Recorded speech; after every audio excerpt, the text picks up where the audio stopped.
Good morning, everyone. Welcome to to our statewide Independent Living Council meeting for April 10th, 2024. First thing we're going to do is read that thing. Oh, no. First thing is make sure we have quorum. So, Don, if you could do roll call. Sure. I know Julie Weissman Steinbach has an excused absence today. Evander Davis. Here. Ace Patrick. Here. Sabra McWhorter Clark. Here. Vicky Esner. I didn't see her. Dee Dee Formaster. I also didn't see her here yet, although sometimes she comes a little late, so she may show up. Linda Voda is also not here, and I haven't heard from her. Peter Whittingham. Here. Mary Evilsizer. Here. And for non-voting members, I know Obioma Officer said she may show later as she's in a rural area right now and doesn't have great signal, but she's going to try. And Jennifer King. Here. Cheyenne Pasquale. Here. Okay, we have quorum. Great. Next thing we'll do is approval of, first thing is participation, personal, participation from the audience. We have two of these, one in the beginning and one in the end. Don, if you want to read that thing that we have to read. I sure will. This is Dawn Lyons, beginning public comment for days 1 and 2. No action may be taken upon a matter raised under public comment period unless the matter itself has been specifically included on an agenda as an action item. To provide public comment telephonically, dial 1-253-215-8782 US Tacoma.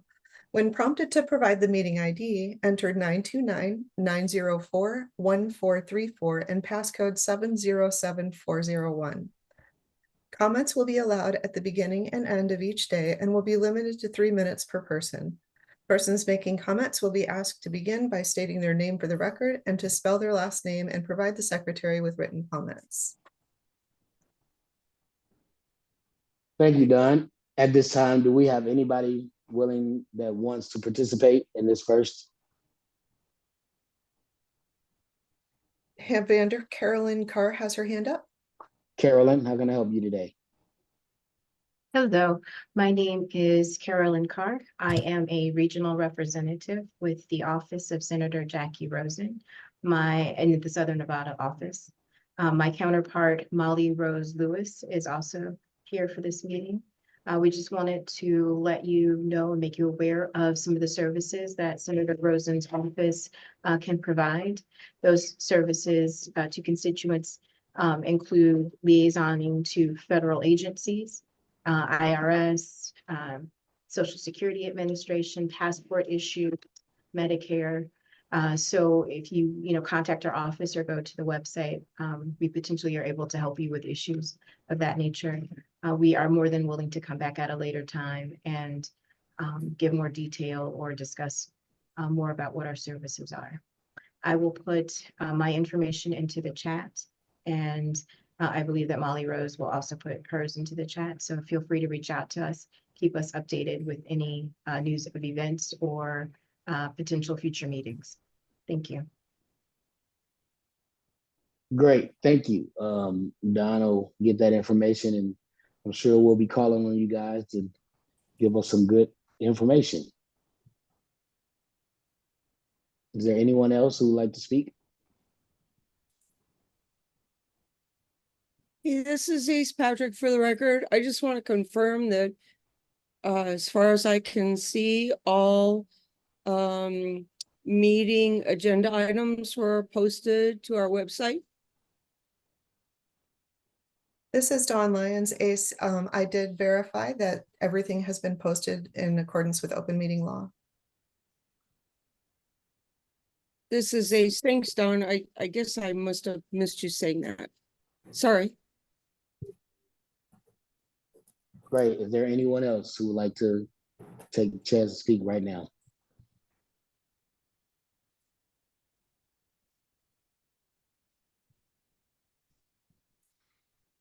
I do not see any more hands up, Evander. All right, hearing and seeing none, we'll move on to the next piece of our agenda, which is the approval of January 10th and 11th meeting for January 10th and 11th of 2024. I guess we'll, if all in favor of approving those minutes. First, do we have any changes that need to be done? Any discussion? Evander, this is Dawn Lyons. I did receive some changes from Mary Evil's. They were minimal. I can go over those with you guys and let you know where they're at. On page 4, she changed 9% to 69% of SNCIL services are for housing. I think it was just a typo. And then later on down on page, get to it, here we go. Page 30, in the middle of that page, in where it says BPQI, she changed it to benefits planning query, BPQY. And then of course, as it refers to it ongoing, she changes that. So I just wanted to mention those couple of changes that Mary Evilsizer would like us to make.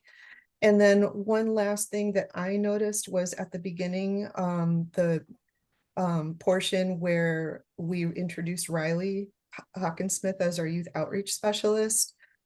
That was put in public comment, and it really should have been under the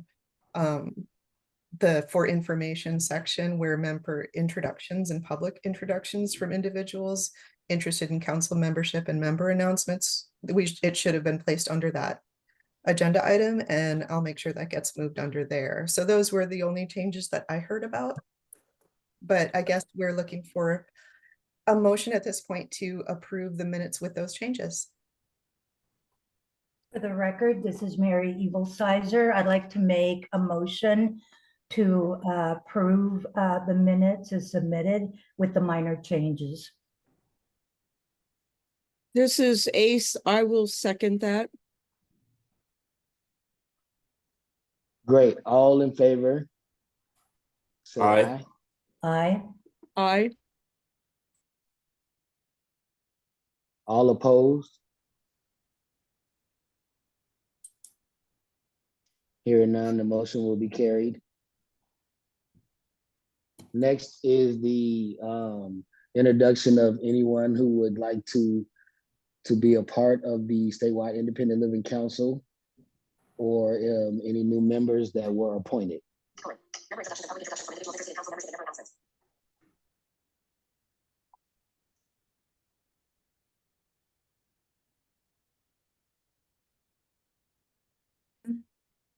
This is Margaret Marcucci. I'm with RCIL and I am interested in becoming a member of the SPEL committee.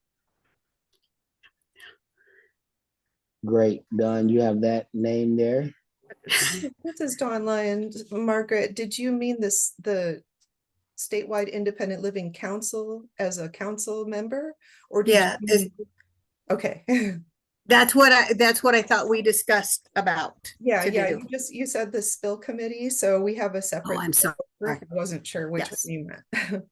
Yes, ma'am. I promised her I would do it and I will do it. And Dee Dee should be on momentarily. I called her to make sure she knew. Thanks, Margaret. Thank you.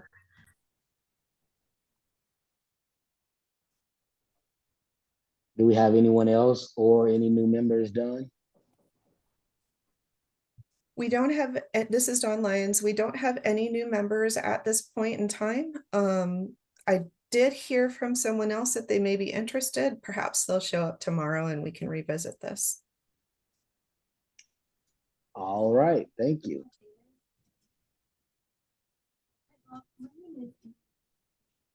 So now we're gonna move on to presentation and discussion. This is where we get updates from our various partners. We want to Evander? start out. Yes. This is Dawn Lyons. I'm sorry to interrupt, but I was wondering if we could approach and do these things a little bit differently today since we have quorum and we're not sure we will have quorum tomorrow. If we could do the action items first, if that's okay. Yes, that is fine. Let me move down and see what the first action item is. Give me 1 second. Is there any way that you can go anywhere else besides the lodge?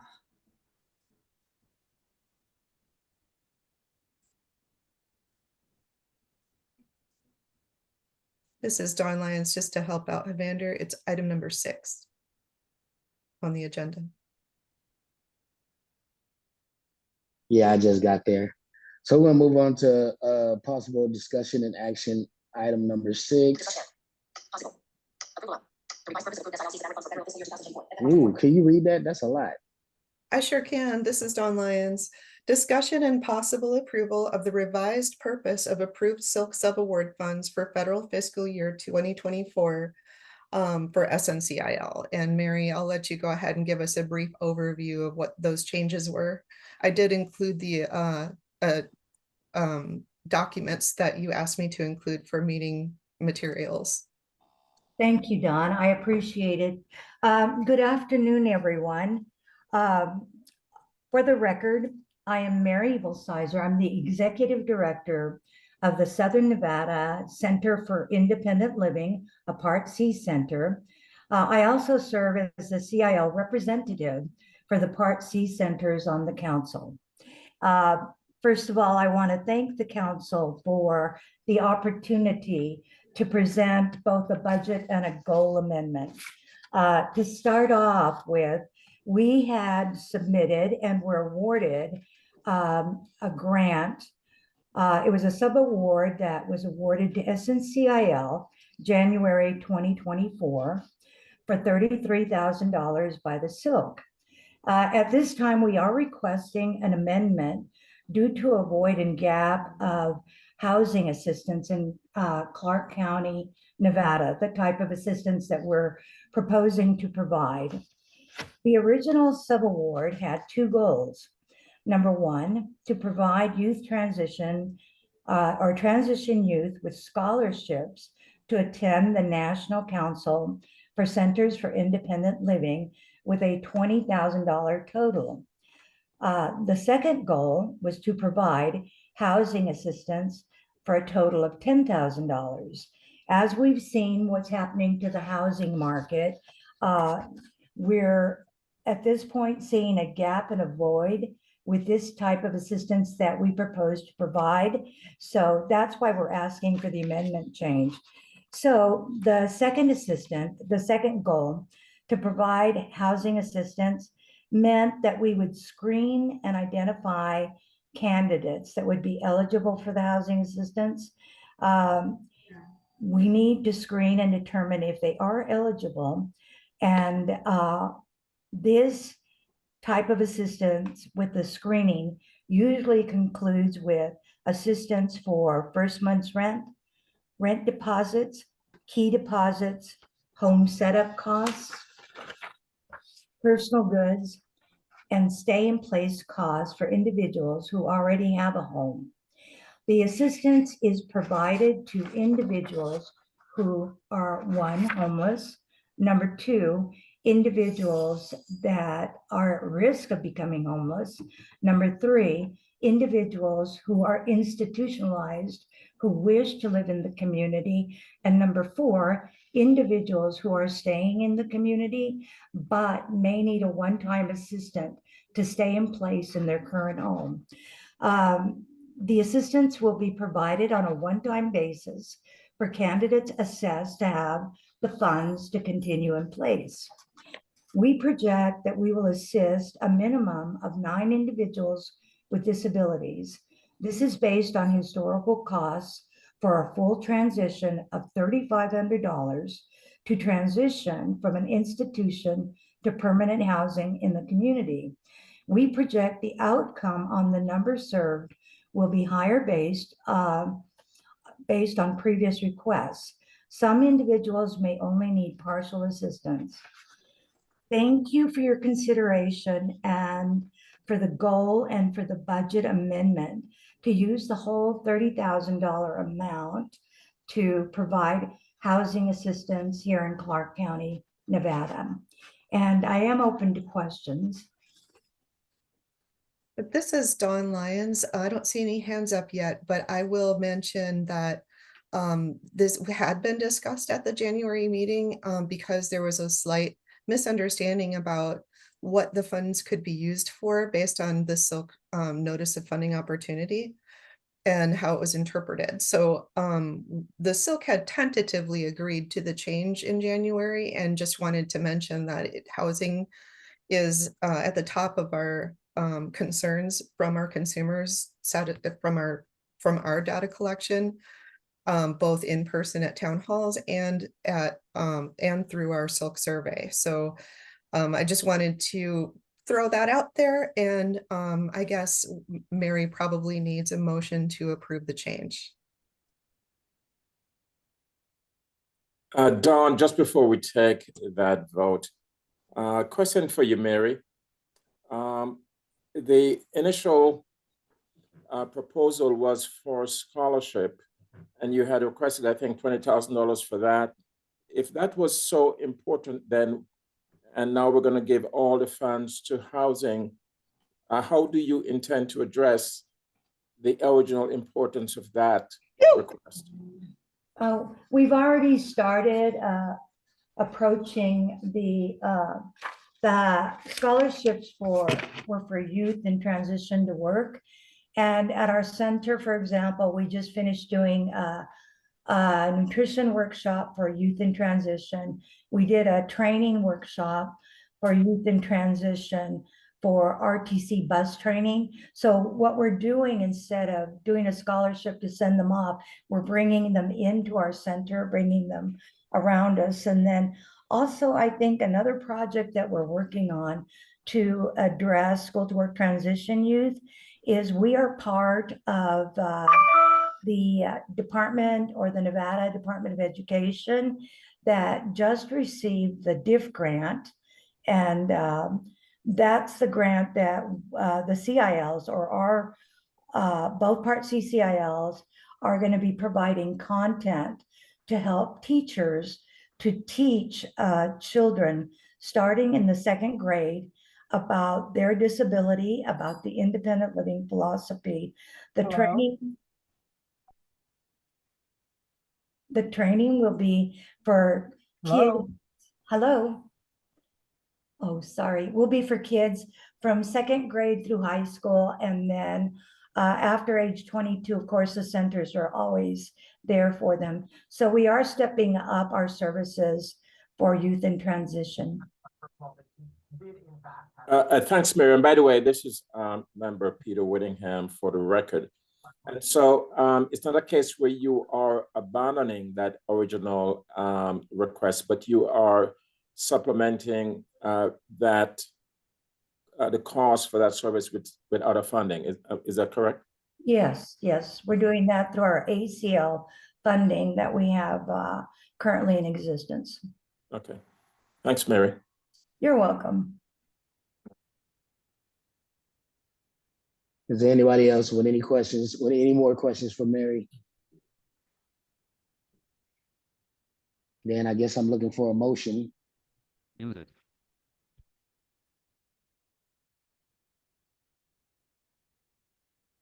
This is Dawn Lyons. Before we receive that motion, I wanted to point out that Jennifer Kane mentioned in the chat what the DIF grant is, and just explain that a little bit as the Pathways to Partnership Innovative.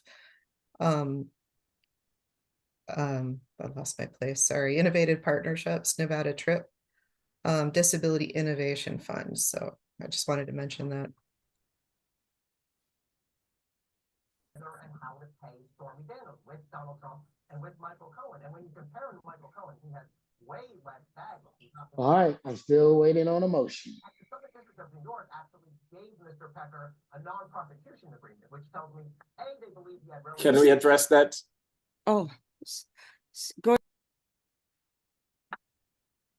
Any ahead, voting Peter. member can make the motion. Don, would you like me to give a sample sentence of what the motion would be? Sure, Mary, that would be wonderful. Then someone can just say so moved if they agree.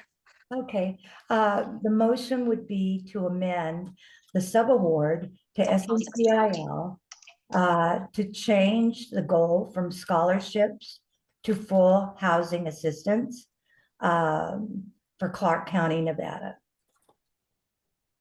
So moved. This is Edie Formaster for the record. Sorry, Mary, I was on a phone call, so I didn't exactly know how to phrase it. Yeah, Thank you very much for your Thank you. assistance. This is Peter Whittingham. Welcome, Didi. Good to see you. Good to hear you. And I move to second the motion as made by Didi Formaster. Now we're cooking with grease. All in favor? Vander, So- this is Dawn Lyons. I think just before we take a vote, we need to make sure there's no further discussion. Is there any other discussion before we take a vote? I just want to say that I think it's a terrific idea, Mary. Thank you for changing things around to help the people that so need help on the streets. And that's a lot of our disabled population. And I know you realize that. So I appreciate you doing this. Thank you.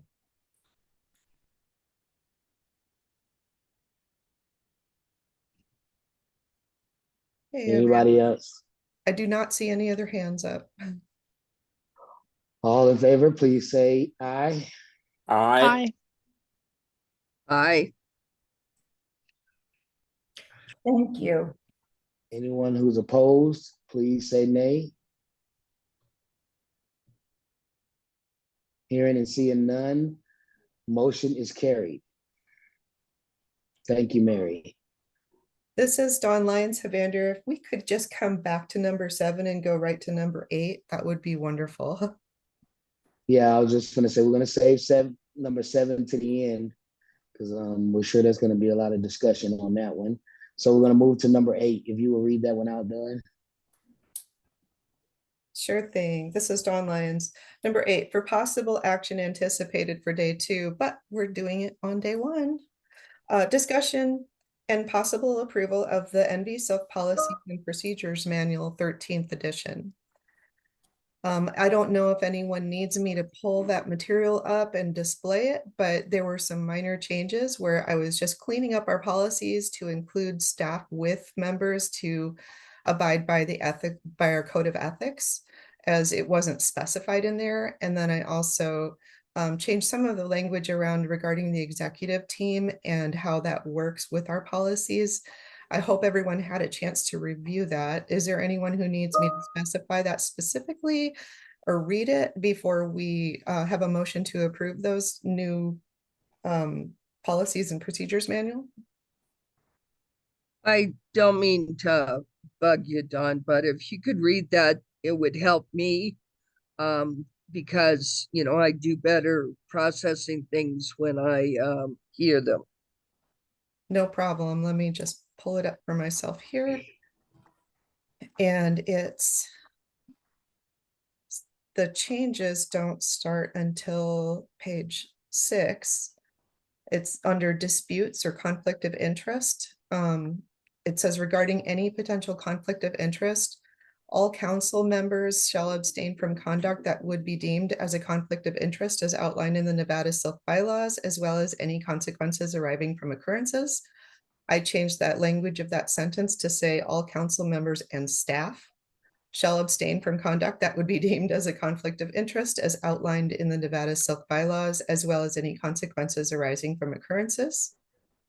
On the next page, the first sentence that begins with a sentence, or the first paragraph that begins with the start of a sentence, is an executive team consisting of at least 2 of the following will be established: the chair, vice chair, and I added and/or executive director, and I crossed off and/or DSE staff.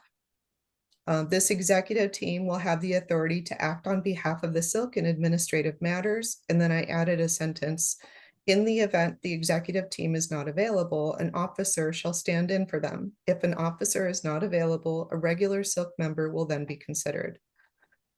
I didn't change anything else in that paragraph. And if you go down to page 9, under annual SILC program progress report policy, I added chair, staff, and DSE representative will draft the PPR according to ACL instructions. I added chair and DSE representative along with the SILC staff because according to the spill instructions and ACL's guidance, they want those people involved in specifically those processes. And if you go into their new format where you submit it, the DSE representative absolutely has to fill out that portion of their part and the SILC chair has to sign it. So the staff can't do it alone. And then under the code of ethics and member etiquette, it says all new members will agree to a code of ethics form that states the following. I changed it to all current and new members as well as staff will agree to a code of ethics from form that states the following. Sorry, tripping over my words. On page 10, as we're going through those code of ethics, it's number 7. It says, in all activities and decisions of this council, I will act in respect for all people and will assure that the rights and dignity of others are upheld. I will not bully, threaten, or intimidate any other council member or stakeholder either during a meeting or outside of meetings. I added, I will not bully, threaten, or intimidate any other council or staff member or stakeholder either during a meeting or outside of meetings. And then on number 8, it said, I will refer all complaints to the executive team of the SILC and will act on the complaints from the public only after failure of an administrative solution. I added, I will refer all complaints to the executive team of the SILC, and in parentheses, I put not the DSE. And then it goes on to say the rest of what it said. On page 11, under evaluation of staff, in the event a new executive director must be hired under state employment, the council chair, vice chair, and I crossed off and DSE staff and put another SILC member in good standing, will be members of the interview panel and will make the final determination regarding who will be hired for the position. In the event the chair or vice chair is unavailable to participate in the hiring process, I crossed off another and put additional council member may serve on their behalf. That might, oh, one more. On page 12, under special reimbursements, it says NVSILC will reimburse members, partners, and associates for all allowable official expenses incurred while doing SILC business. I just added NVSILC will reimburse members, partners, staff, and associates for all allowable official expenses incurred. And I believe that's the last one. That's the last change. So I guess I'm just looking, first of all, let me explain. Those changes made were all due to ACL's guidance that we've recently received about SILC autonomy. And so I guess I'm looking for a motion to approve our policy and procedure manual 13th edition. For the record, this is Mary Evilsizer. I'd like to make a motion to accept the changes to the policies and procedures manuals as proposed. This is Peter. Just before we take a vote on that, just for a matter of discussion. Peter? Yes. This is Don Lyons. I'm sorry, but we have a motion on the floor. We need a second before we can have discussion. This is Dee Dee Formaster for the record. I'll second it, and thank you, Dawn, for spending the time cleaning things up for us. We appreciate it. Okay, Peter, now you can do some discussion. Just a question. Dawn, do we have somewhere where we define what a member in good standing is? Yes, so under our, let me go back to our policies here. Under our code of ethics, we have, no, I'm sorry, it's not under that part. Let me go back. Starting on page 6, under disputes or conflict of interest, we have several circumstances that would require the executive team to review violations of the code of ethics and what those offenses would entail, either a mild or first offense, a moderate or second offense, or a severe or third offense, and what that would mean as far as your standing goes. So in other words, if you have a violation of the code of ethics, you're not in good standing, basically. Yeah, I figured, but I was just asking specifically, is the term in person or member in good standing mentioned in reference to the violation or infraction of any of those provisions? In other words, a member in good standing means, or if you violate, you are not considered a member in good standing. Is that mentioned specifically someplace? Or is it left up to interpretation? Yes, I guess I could probably specify that because it's those words exactly aren't used. It does Okay. say, let me see.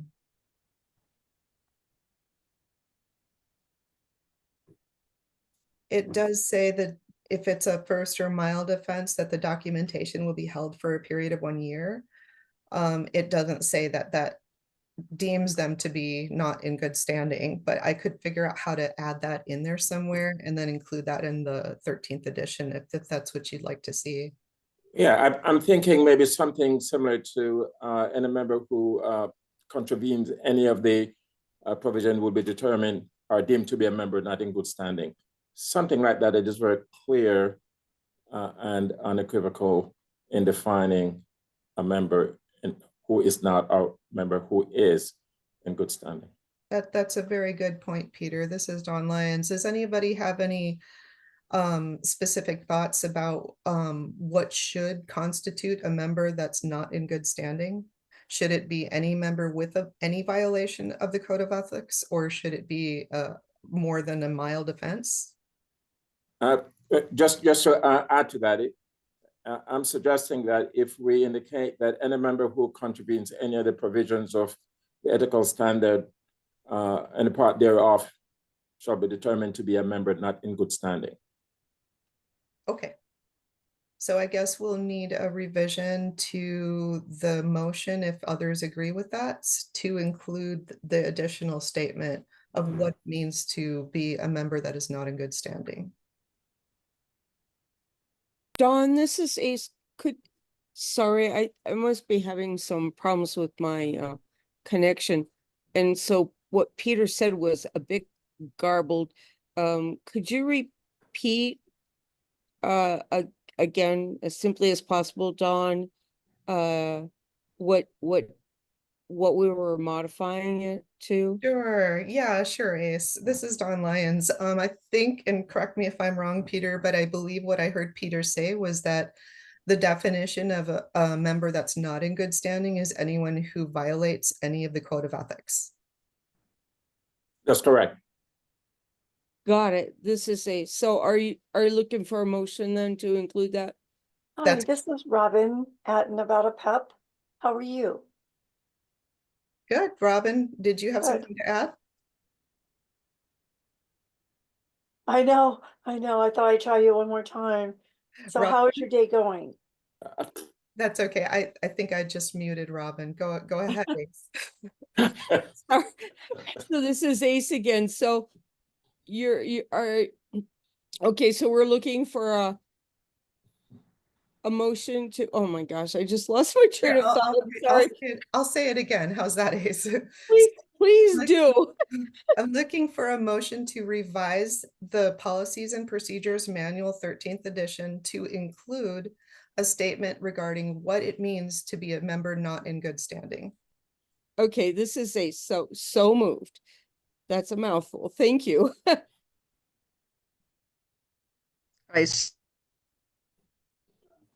Okay, do we have anyone that's going to second that?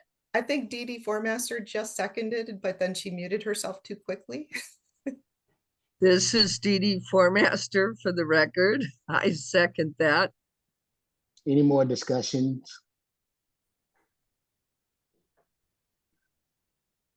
All right, hearing and seeing none.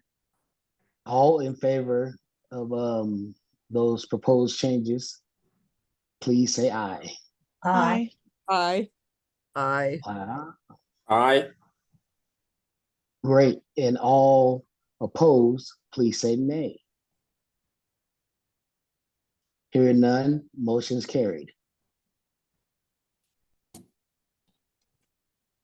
So now we're going to move on to action to possible action for number 9. Don, if you could read that out, please. Okay. Discussion and make determinations regarding the remaining spend down and conference attendance for federal fiscal year 23 funds. As you know, we had some additional funding to spend down that we can utilize until September 30th of this year.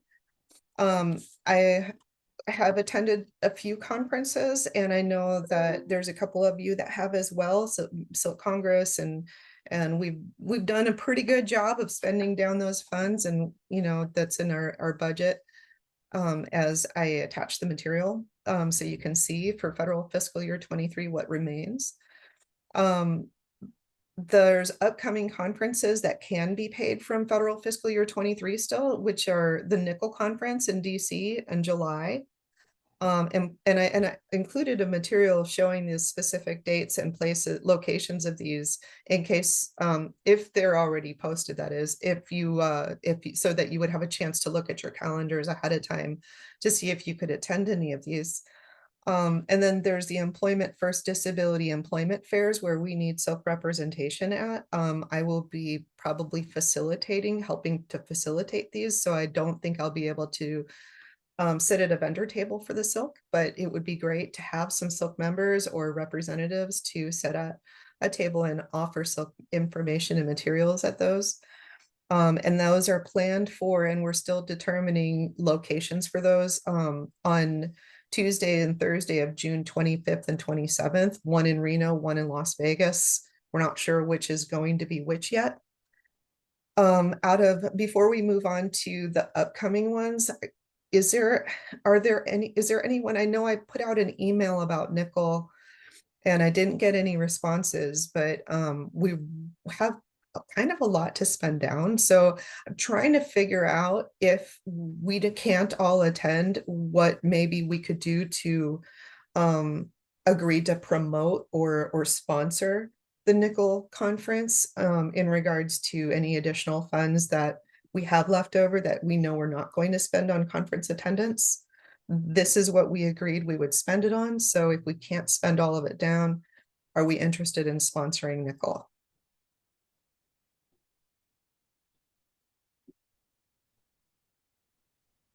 Any thoughts? When is Nickel again? I'm sorry. It is scheduled for July 22nd through 25th in DC. In DC. Okay. And the other for Reno and Las Vegas is the 25th and 26th, you said? The 25th and 27th. So it's on a Tuesday and a Thursday. So there's a day in between so we can travel if we're going to go to both. Okay. I may be able to do the 25th and 27th. July, right? Yeah, June, sorry. June 25th and 27th. I have an answer to you by the end of the week on Okay. the 25th and 27th of June. Thanks, Evander. Is the things that are occurring on the 25th and the 27th, you just need somebody at the tables, right? That's correct, because I won't be available to do that at the employment fairs. Okay, so I can probably do the one in Reno, which is the 27th, right? I'm not sure which one it'll be yet, but if you could kind of put it tentatively on your calendar, either for the 25th or the 27th, and you could do that, that would be awesome. Okay, and that sounds good. Thanks, Dee Dee.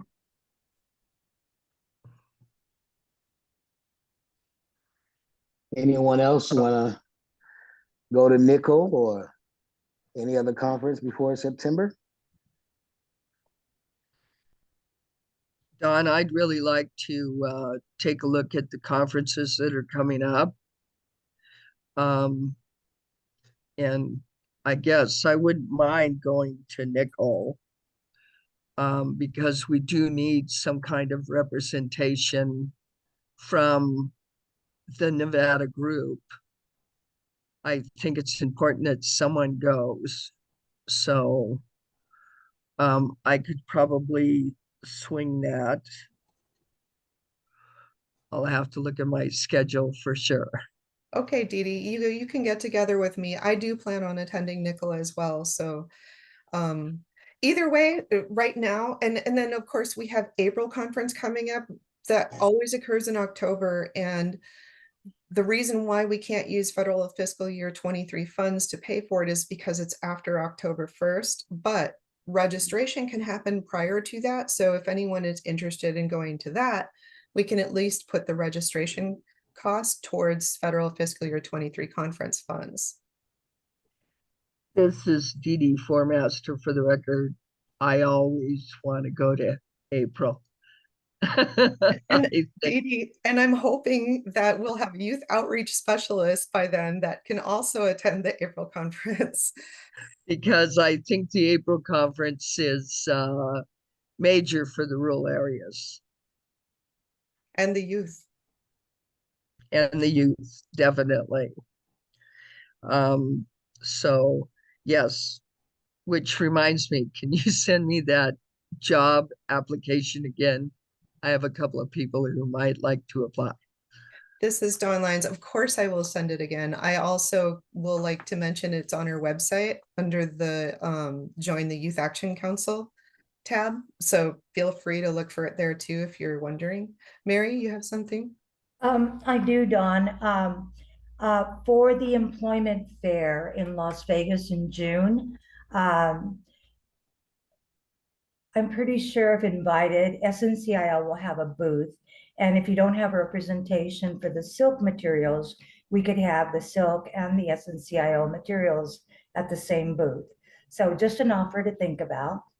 And then also I will consider, but I need to double check my schedule very thoroughly, the Nickel conference in July as well. Thank you. Thank you, Mary. This is Dawn Lyons. I appreciate that offer. If nothing else, if we only have one SILC member manning a booth, that maybe we could sit side by side at those booths so that you can help us if we need it. No problem. Thank you. Thank you. Okay, so it sounds like we have some participation, some potential participation. And so we don't have an exact figure yet, but we wouldn't anyway until we know what travel costs are. But I can approximate that we may have about $20,000 left to sponsor Nickel. So I guess I would need a motion to go ahead and approve us sponsoring the Nickel conference for $20,000. And that would cover actually a couple of the registrations as well. Dawn, if I may, I don't know if it's the appropriate time, but for Disability Awareness Day, I don't know if this would work for you, but we always need a few $1,000s for printing and for marketing, so it wouldn't be food. So it would be about $3,000 to send out invitations. I don't know if that would be a considered sponsorship by the SILC, since you have appear to have some extra. Just a thought. This is Dawn Lyons. I can appreciate that, Mary. What about, I didn't hear the exact amount that you were suggesting. Can you repeat that amount? Certainly. $3,000. The cost of the $3,000 would go to printing out invitations, helping to mail out invitations, and then helping to print the program the day of the event. And of course, on our printed materials, we would say, you know, printing co-sponsored by SILC. 3,000 So I guess I would like to hear a motion from voting members that don't have a conflict of interest on providing 17,000, or how about this? We still do the, I think we can still pull off the 20,000 sponsorship to Nickel. And in addition, 3,000 sponsorship towards Disability Awareness Day. This is Saber McWhorter. I so move. Thank you, Saber. Anyone else want to second that?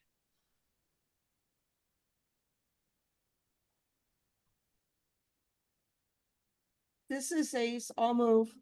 I'll second. Sorry. Thank you, Ace. All in, oh, any more discussion before we take a vote?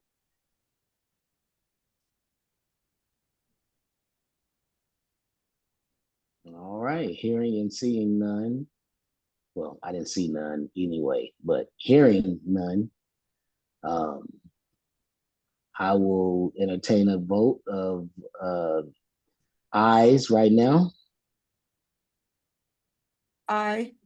Aye.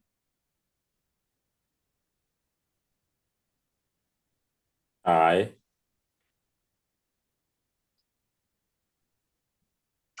Aye, And there we are.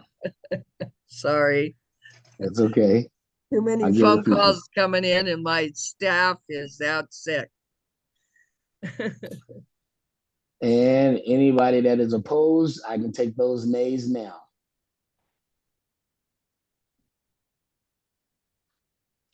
Hearing and seeing any nays, that motion is approved.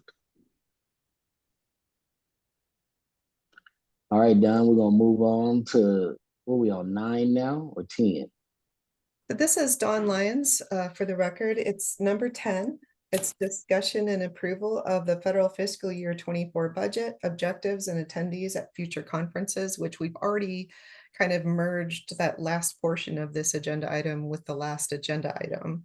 But we could open the discussion for the 24 budget and objectives. All right, let's do that. You gonna start it off? Sure. I've attached as a material, so a couple of materials, of course, the usual objectives, and we really haven't had any additional objectives to add to our spill necessarily as far as action items go.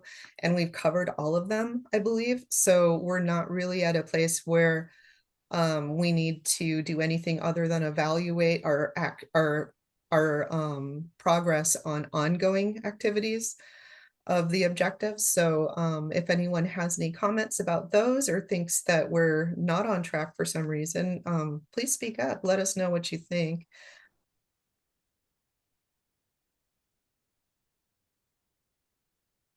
All right, anybody have any discussions or things that you think we should be doing better or things that we're not doing? Well, this is Dawn Lyons. Just let me just say, I think we've been on track the whole time. I want to commend the entire SILC membership for their role and how they played a part in accomplishing our objectives in our last spill and our current spill up until the end of this fiscal year. And I didn't see any deficits, so I just wanted to mention my perspective. This is Dee Dee Formaster for the record. I think we're doing a really good job.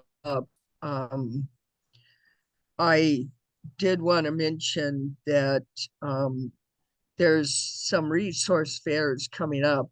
I know in May for Tonopah and Pahrump, and I would really like to make sure we have some SILC representation there.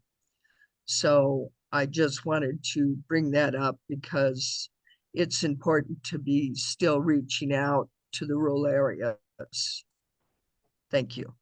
This is Dawn Lyons, Dee Dee. I totally agree with you. And I believe I got something about the Tonopah Health Fair just the other day, so it didn't get included in this list. But thanks for bringing that up and reminding us. It goes back to the last agenda item. And I don't think that there will be any problem sending any SILC members who want to attend that if they just want to reach out to me. And if Dee Dee, if you can share those resource fairs, all of them with me, I can send those out to everybody and distribute them so we all know. So that shouldn't be Oh. that shouldn't be hard to include those additional expenses for those because those are within the state. Yeah, my concern is that I just want to make sure that we're still reaching out to the rural areas. I think there might be a resource fair coming up in the Elko area also. So I will be happy to share those dates with you.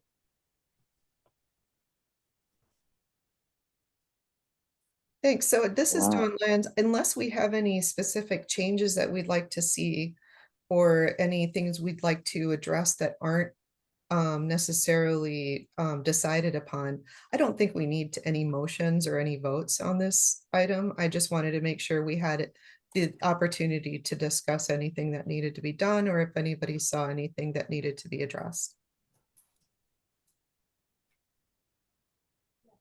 Great. Do we have any other, anything else? Anybody else want to talk about this, discuss anything?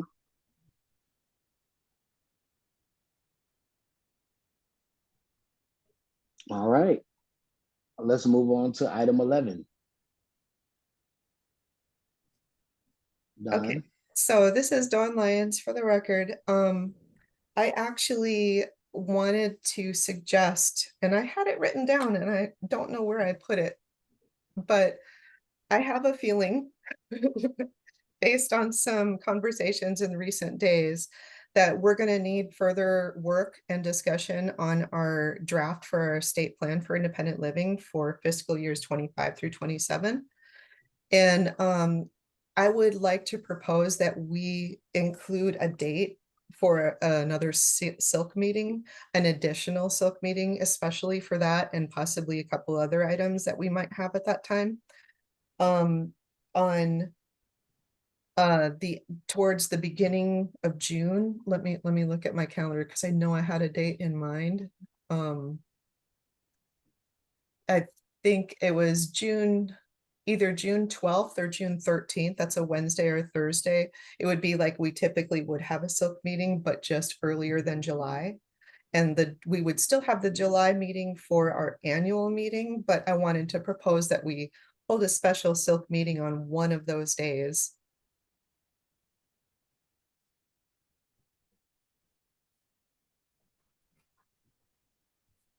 Dawn, this is Mary for the record. I missed the dates on the 13th and On Wednesday, June 12th or Thursday, June 13th.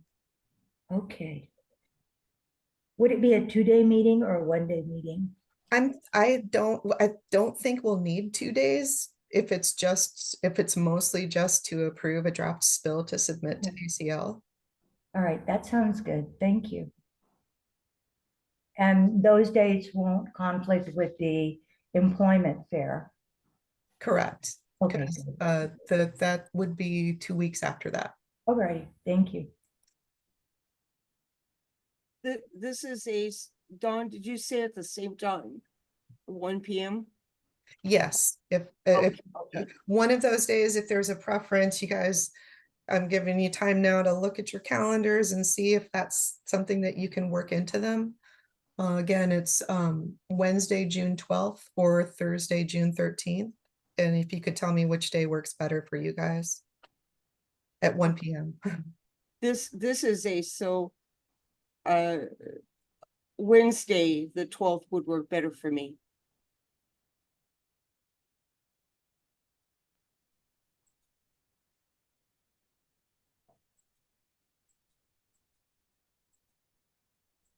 Thanks, Ace. Is there anyone else who has a preference?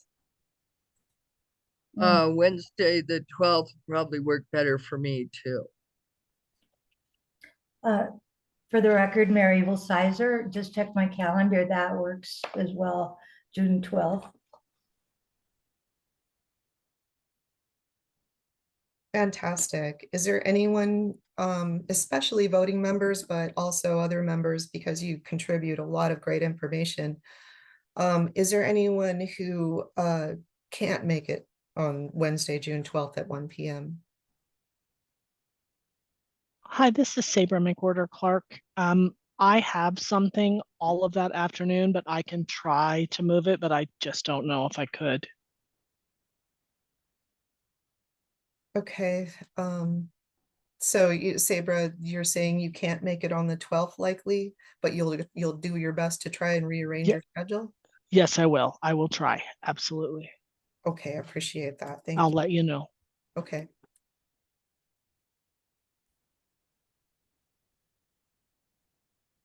So then I'll go ahead and I will schedule the next SILC meeting for a day in June on Wednesday, the 12th at 1 p.m.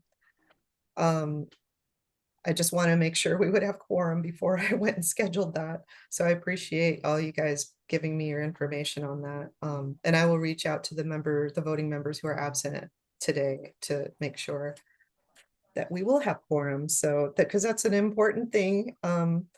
But go ahead. I think that's it, Havander, as far as that goes. I think we're still planning on having our next, our quarterly meeting on July 10th and 11th, even though we have a special meeting on June 12th. So I think that's all we needed to determine for this agenda item. Great. So that's 11. What's 12? So that's the ending public comment, but Okay, we're gonna have to move back now. mhm. So we are gonna do, since do we still have quorum? We still have quorum, right? Let me double check before I prematurely speak, but I do believe we do. Let me see.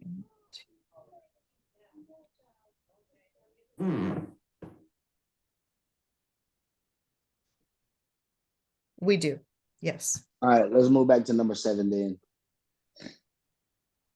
Okay, number 7 is discussion and possible approval of the draft federal fiscal year 25 through 27 state plan for independent living, or SPIL, to be submitted to the Administration for Community Living. So go ahead, Evander. So we know that we're probably gonna have a lot of discussion on this spill. So we probably won't get through the action again. We probably won't get to action of it, but we want to start the discussion. So let's all get ready to start discussing. Did you have anything else you want to add before we open up this discussion? If I could, Evander, thanks. This is Dawn Lyons. I want to mention that I did post the draft spill based on all of our town halls that we went to and all the feedback that I got from the public and from our stakeholders and our council, as well as our data collection. I tried to include everything that I got in there until people sounded like they were satisfied with what was added, including, I wanted to mention, since she's here, Robin's suggestion about transportation and being more involved in that and having an action item regarding that. There were a couple extras as well that were added in there. I hope everyone had a chance to at least skim through, if not read it thoroughly.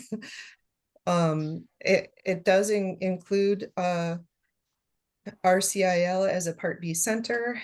And we did receive the official notification from Aging and Disability Services. I know Cheyenne is here and she probably could explain more during her updates, which we usually do first, but today is a little exceptional. But if you wanted to mention anything, Cheyenne, you could. I just wanted to say we did get her letter of approval and the data from Aging and Disability Services review of the center, and to back up their decision and determination of being 725 compliant. So I'll open it for discussion because I know there's got to be some questions or thoughts about our state plan that's upcoming.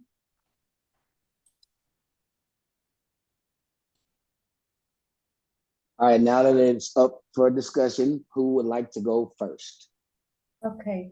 Dawn, for the record, I know in latter days we've had discussions and something that the Part C centers didn't think about, but we're working on a disaster preparedness website for each county in the state of Nevada. And we were wondering if we could combine that goal with the SILC, just say a disaster preparedness goal for the SILC to be to increase the awareness of disasters, disaster resources for individuals with disabilities. And the action steps would be that the SILC would help the CILs promote that the website is there and perhaps even include it in their website, just to help individuals access resources quickly. This is Dawn Lyons. Mary, I totally forgot that you told me that just a couple days ago. And of course, I haven't had a chance to revise that draft spill since I posted it here for this meeting.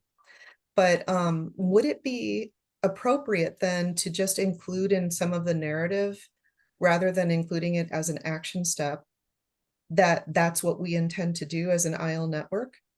Yes, you can. We just went to a training and the recommendation was that each state spill should include something on disaster preparedness. And I know you did the research last time, so I think this just, it dovetails with the research that you did previously. Yes, thank you. I just wanted to make sure that that was acceptable, because the SILC is going to take action steps, but they're not measurable, so to speak, necessarily. So I wanted to make sure we put it in correctly. Okay. In the narrative, I think would be the most appropriate place. As a network, we're going to work on that together. Okay, rather than work on a specific outcome. Okay. All right. Thank you.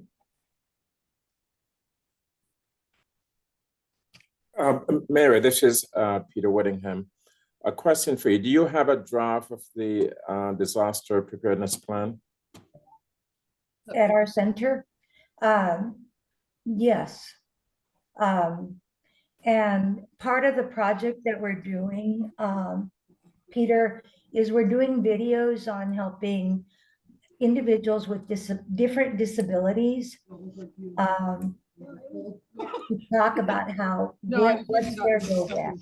So it's like they're training videos for different disabilities on preparing for disasters.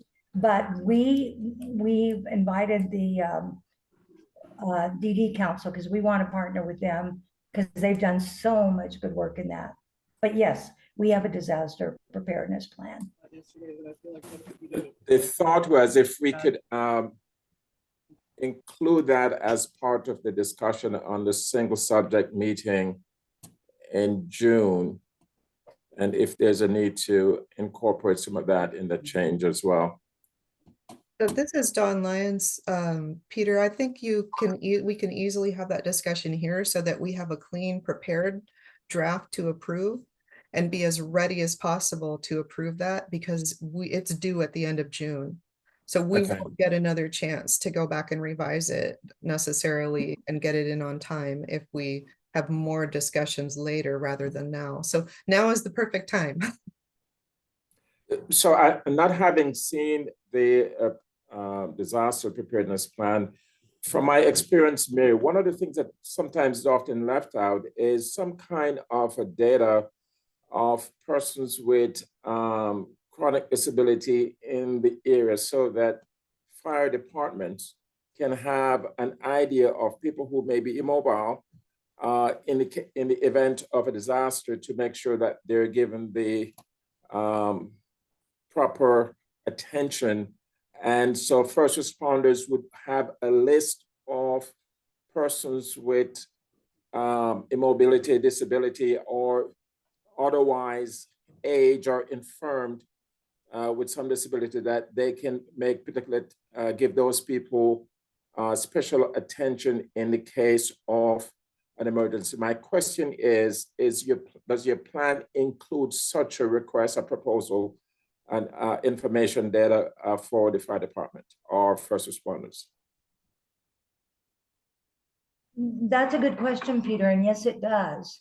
The fire department is one of the agencies that we're partnering with in all the counties in the state of Nevada. The next step after that is the individual must be willing to sign up with the fire department. Some people are, some people aren't, but it is definitely, the fire department's open to working with us. So we've gotten that far with that. That's something we thought about too, Peter. So yes, that is in the works, and those resources and instructions how to do that will be included in the web as well. Okay. Thank you, though. Appreciate it. Thanks, Mary. This is Dawn. Although that is really wonderful, and I appreciate the question. That was a good question. I also think that what we're talking about here as far as our agenda item goes is just to add that emergency or disaster plan is going to be worked on and distributed accordingly with the help of the IL network. I think that's what we're doing. It's just a general, it's because we don't have a plan in place yet because it's still going to be worked on. And even though that we know that that's going to be a part of it, those can be discussions for later, but in our state plan, the idea that we put it in there as a narrative that that's what we're going to work on. I think that's what we're doing, right, Mary? Yes, we just wanted to make sure that we could incorporate it into the IL network, and the verbiage in the narrative is perfect. It's a way to educate and bring awareness to consumers in the state of Nevada. So that would work perfect. Thank you. Okay. All right, do we have any more discussion about the spill? For the record, this is Mary Sizer. Don, did I hear correctly that we are or we are not including a Part B in the spill? So this is Dawn Lyons for the record. We have it in our draft to include RCIL as a Part B Center for Independent Living at this time. That was the draft that was posted and that we're taking a vote on today. I know some concerns were expressed and it was requested to see the data. And so we did get that from Aging and Disability Services, and it was posted as a material. It was kind of last minute, so I wanted to make sure everybody had a chance to review that and make sure that everybody thought that it was sufficient. Not that we can make that determination for Aging and Disability Services, but that everybody was satisfied with how that was accomplished and what result came out of that. I also wanted to, on the side, as a side note, I want to congratulate RCIL for their accomplishment of satisfying the 725 requirements and being officially designated as a Part B center by our designated state entity as ACL instructed. But also, I also want to mention that Erica McFadden, our program officer from ACL, also sent us some additional guidance at the very last minute that includes some best practices that we did not incorporate because we didn't know about them. So I know that if there is still some concern about that, we can have some more discussions about that before, maybe have another spill work group and then come back in June to meet again to make sure that we have everything in our state plan for independent living, that the way that everybody is satisfied with it and the way it can pass inspection from ACL and from our IL network. Thank you, Don. I appreciate the clarification. And I appreciate, first of all, Dee Dee, congratulations. Being 725 compliance ready is not an easy task. And so kudos to you. That is quite an accomplishment. And then with Erica McFadden guiding us, again, yes, I strongly support further discussions to look at what some of the materials that Erica has given us, and to, again, Dawn, like, just have the discussions, take a look at everything, because what we're doing here is monumental. But I believe it's important to establish the protocol now so that in the future we have protocol to follow. But those are worthy of discussion and for the spill work group. But thank you. And Yes. congratulations, Dee Dee. This is Dawn Lyons for the record. Yeah, and it doesn't do us any good to approve a spill that the ACL will not pass us on. So those discussions are important to have. So I agree that we should have another, and we should come back and look at those best practices and make sure we're incorporating them and create that new version of the spill that reflects that. Thank you. This is Dee Dee Formaster for the record.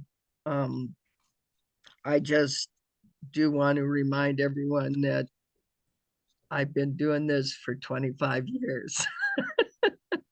And I've been working real hard to get where we've gotten so far. And all I want is to be able to serve the disabled population in the rural areas and provide, it's important, I think, to provide outreach and services to those rural communities. And we have a lot of them in Nevada. Yeah, this is And Dawn Lyons, Dee Dee. I totally agree with you, and I have heard loud and clear from the public how important your center's work has been and is and continues to be. And we have people in Pahrump that are very excited to have a presence from the Center for Independent Living at their location, and so we're hoping to make that happen. But you know, one of the things that Erica mentioned as far as best practices goes was that there should be a memorandum of understanding or an agreement of some sort if there are overlapping areas or overlapping populations from an existing center that already is, like Northern Nevada Center for Independent Living, who has Nye County and has, you know, Carson City and Douglas and all the areas that you're talking about doing your work in. And although we know that there are differences in the populations somewhat that you do serve, and that you know, that it is consumers' preference at some point in some instances, I should say, but that it's also certain populations in certain regions where you're just able to serve them easier than NNCIL at sometimes.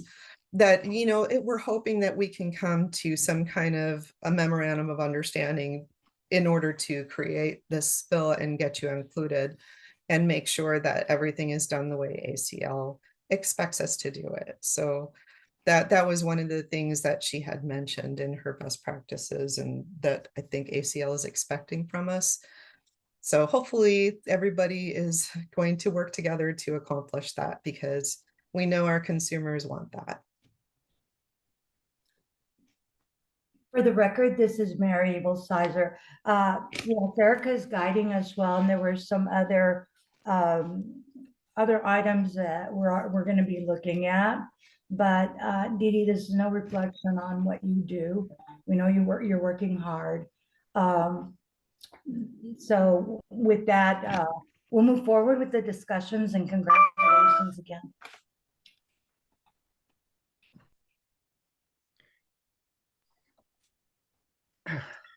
So Is there anyone? Oh, sorry, Evander, go ahead. Is there anyone else who would like to weigh in on this discussion? this is Dee Dee Formaster for the record. I want everyone to know that I am here for one reason and one reason only.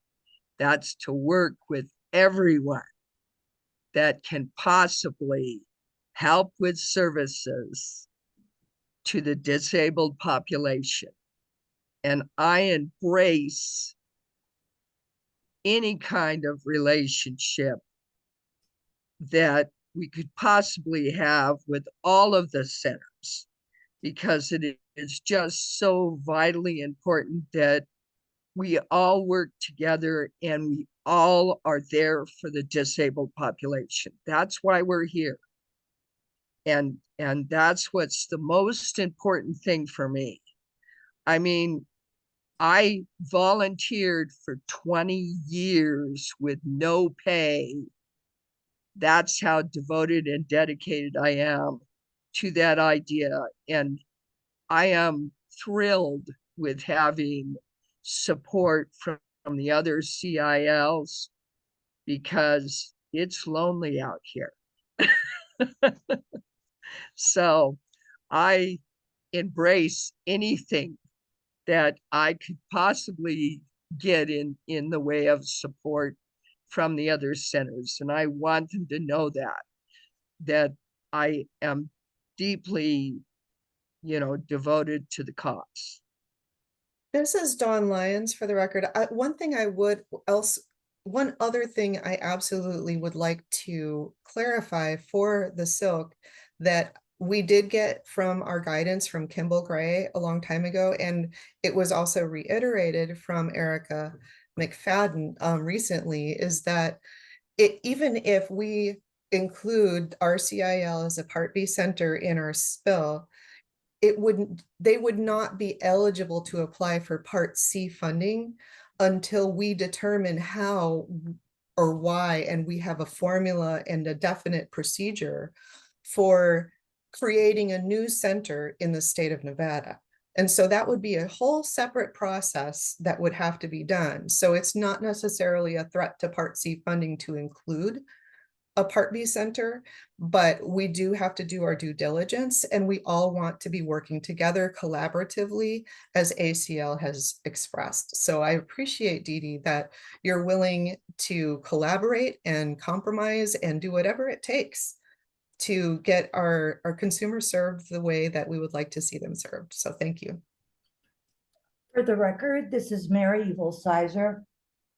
Don, I like what I'm hearing you say, because that's what we're all learning right now, is we need to stop. We need to develop protocol, policy, and procedure before moving forward. And that will only help us in the future.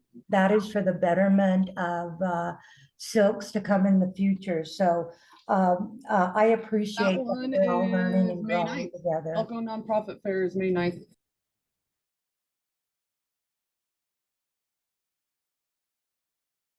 Sorry, Mary, I muted that person, whoever they were. No, I just think that's the best way for the Nevada SILC to go. I am just so impressed with what I'm seeing other centers have done.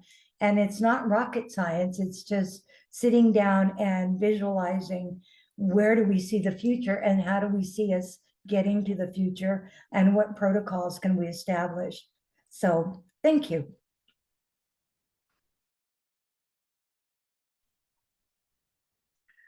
All right, I'm so glad to hear that we all are willing to work together for a cause that is admirable.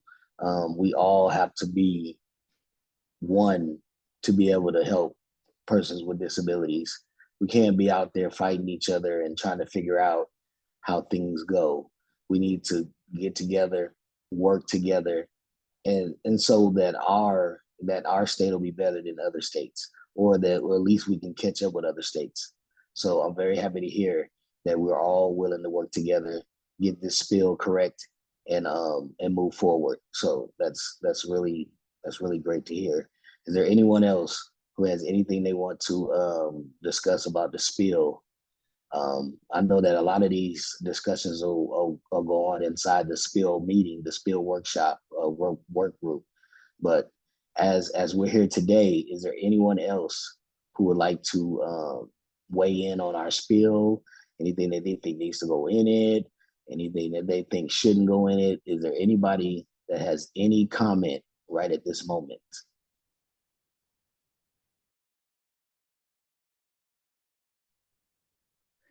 This is Dee Dee, Formaster, for the record. I think that the disaster planning that we're working on is vitally important, as well as the health aspect of this bill, it's important to keep things as vague as possible when we first start out, so we have room to be able to develop things. And Mary, it sounds like you're on your way and doing great work as far as that goes. We have a lot of disasters here in the rural areas near the Sierras, especially in relation to fires. And so it's very important that we work hard on developing a disaster plan. Thank you. Thank you, Dee Dee. Don, do you have any, when is our next spill work group? So this is Dawn Lyons for the record. Do we need another spill work group, or do you think we can have private discussions between the Centers for Independent Living and the executive team of the SILC in order to come to a new resolution regarding these matters of what our ACL guidance has told us about the Part B center? And I then, think that'll be good. yeah, that, I mean, I just want to make sure that the SILC doesn't feel like we need to have another work group just for that one issue. And then I No, can, I think that we can do that in the executive team. We just invite the Center for Independent Livings into one of our team leadership meetings, our leadership team meetings, and we can hash it out that way. yeah, and then we bring it, what we're doing is we're kind of like organizing an agreement so that we can bring that back to the SILC when we have our meeting in June, so that we can finalize and agree to what this state plan for independent living should say. Great. And that way I can also include the disaster preparedness in there as well. Great.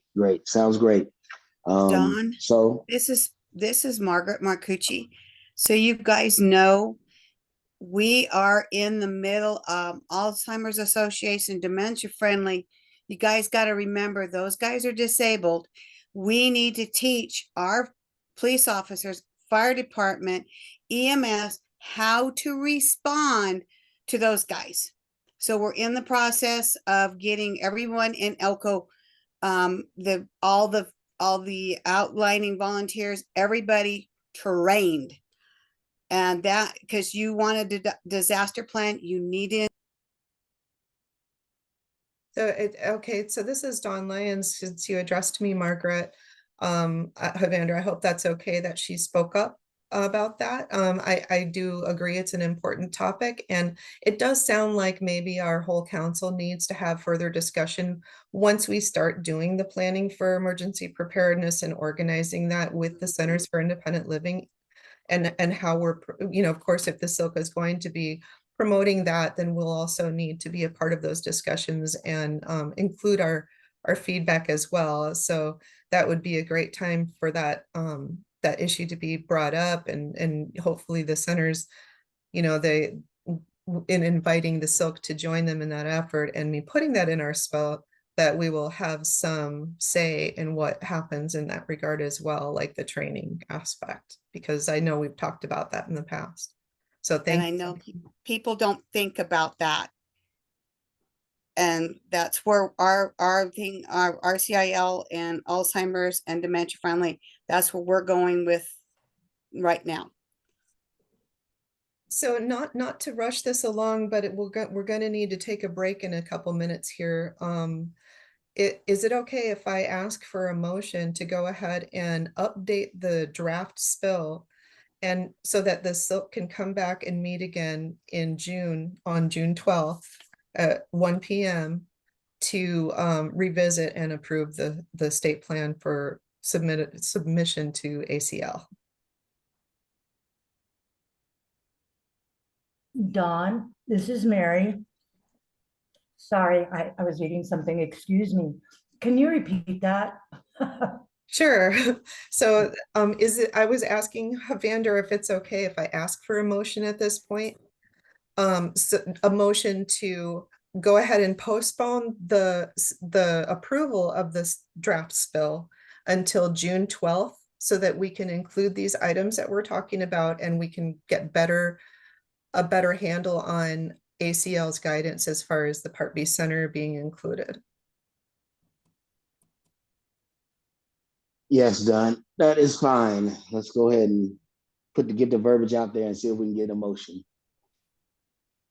For the record, this is Mary Evil Sizer, and I make a motion that we have an executive meeting of the CILs with the executive branch of the SILC for further discussions. Oh, Dawn, could you just say what you said, please? Sure. So I guess we're looking for a motion. I'm not going to say it that detailed. I'm just going to say we're looking for a motion to postpone the approval of the draft spill until June 12th at 1 p.m. when we have our next SILC meeting. Thank you. Are you gonna move for that motion, Mary? Yes, this is Mary Evil Sizer. I so move. Thank you. Anybody gonna second that? This is Saber McWhorter. I second. Great. We've already had discussion. Unless there's anybody else who wants to say anything else before we take a vote. Hearing and seeing none, I would like for you to say aye if you agree. Aye. Aye. Aye. Aye.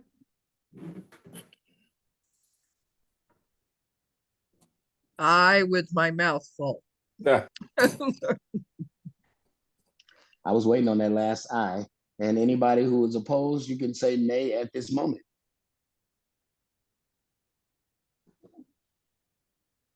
Hearing and seeing none, this motion is approved.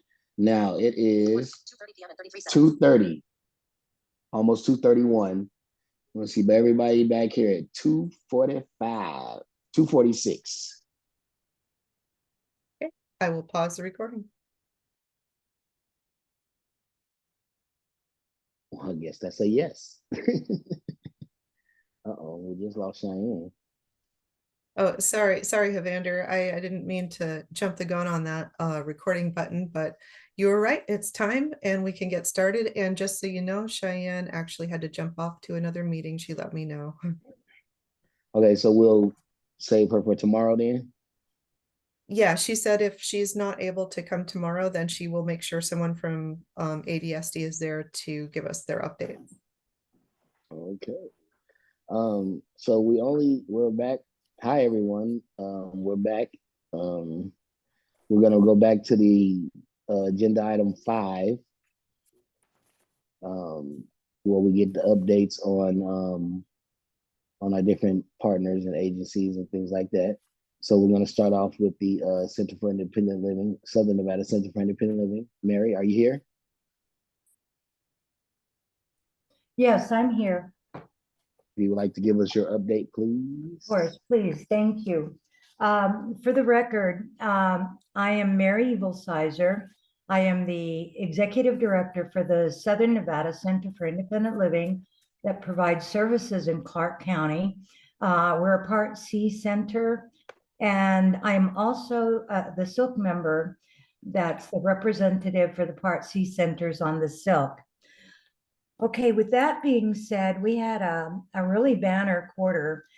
Since the last time I reported, we've done a total of 100 new intakes, processed 833 INR calls, and have had 581 service requests. Now, the service requests break down into the following categories. Advocacy and legal services were 33% of our total requests. Housing were 42% of our service requests. Independent living skills training, 8%. Peer counseling, 1%. Preventative services, 1%. Transportation services, 12%. And vocational services, 4%. So those are our statistics and our data. And then with that, I always like to share with you guys, if you don't mind, what you heard are data and statistics. but I'm going to just take a moment to share with you some success stories from those service requests and what we're doing. Okay, Elle is a 49-year-old African male. Her disability is paraplegia.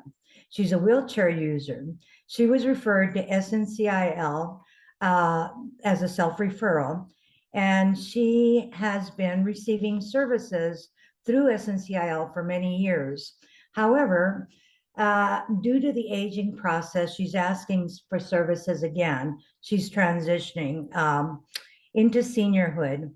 So she came to the center for guidance and support for applying for RTC paratransit services. She can no longer drive. Elle also requested assistance to obtain a personal care attendant. SNCIL provided her with the IL skills training and self-advocacy and guidance to meet her goals. Elle now rides paratransit, and we assisted and guided her towards applying towards Medicaid. She received her Medicaid award, and she is now in the process of getting her personal care attendant certified. She continues to work with SNCIL staff towards removing barriers, preventing her from independent living. We've been working with her for about 15 years. That's how a center works. At different transition points, individuals come back. And then M is a 40-year-old African male. His disabilities are visual and back injuries. He was referred to SNCIL by the Disability Center. He was seeking aid for affordable housing. He is a single father of a minor child, and he was no longer able to afford his rent. With support and guidance and services from SNCIL, he was referred to the Emergency Housing Voucher Program, where he was given a housing voucher. After several months of searching, he was able to find a place to live that would accept his housing voucher. He is now living independently with his child and continues to work with SNCIL, removing any obstacles that prevent him and his child from living independently in the community. S is a 56-year-old Hispanic female with physical disabilities. She was referred by a medical clinic and came to SNCIL seeking to apply for Social Security disability benefits. SNCIL again provided her with the guidance, support, and independent living skills training to assist her to navigate through the Social Security process. S's approval for disability benefits has been increased, and now she has a stable source of income. I could go on and on. I have several stories, but just to give you an idea of the diversity of services that centers provide, and that we don't work in a vacuum. We get referrals from throughout the community. I did want to share with you from last time, we had done a nursing home transition, and I just have a follow-up on Miss M. Miss M, who transitioned from a nursing home during the last quarter, is doing well. She's enjoying her independent life. She contacted the center, stated that she needed a microwave for her apartment. While SNCIL was working, helping her with to find a microwave, the handyman at her complex found a microwave in their storage unit and installed it for her. So she's developing a sense of community, and the community is helping her to stay independent. And with that, this last quarter, we also participated in several youth transition functions. We had a booth at the youth transition night at one of the high schools. And then we had a workshop for youth transition on nutrition. And we also had a workshop for youth transition on learning how to ride the bus. We also made a Social Security presentation by invitation for partners in policy. And then we put together a meet and greet for the legal aid staff, the Clark County legal aid staff, just because we need more legal support on some of the issues that we're taking care of. At last quarter, I reported that we were following or trying to find out when the Veterans Stand Down was going to take place. However, there's not going to be a Veterans Stand Down this year. We're very sorry to hear that. The veterans truly enjoy that. And we had offered them assistance with accessibility. We did have some problems last year with accessibility and safety. Okay, and then my final point for my report is mark your calendars. The City Council has approved October 5th for Disability Awareness Day. So it's October 5th for Disability Awareness Day. Now, all of you that want to go to the April conference, that's the following weekend. Okay, and that concludes my report, and I'm ready to answer any questions. Did want to mention one more thing. We continue to work with the TRIP and the DIF program that Jennifer so eloquently provided us all the verbiage for our alphabet soup. And we are just finishing up the administration infrastructure for financing. It's very important to establish when you have a new program to develop solid foundations, policies, and procedures on handling the money. But in May, we feel we're going to get started with the main purpose of the project. So thank you. And I am open for any questions. All right. Thank you, Mary. Does anybody have any questions for Mary?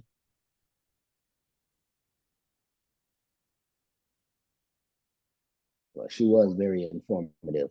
Hang We'll move on, Evander, hold on. This is Ace. I just want to say, Mary, I really enjoy it when you're sharing examples of real life people and their cases. I think it really does help me a lot anyways to see, you know, instead of just hearing statistics all the time, which I know are important, but I really appreciate your report. Thank you so much. Thank you, Ace. All right. Great.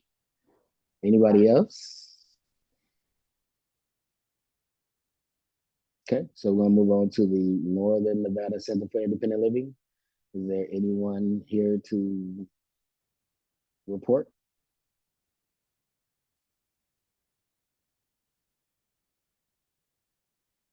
I thought Mark Pater was here.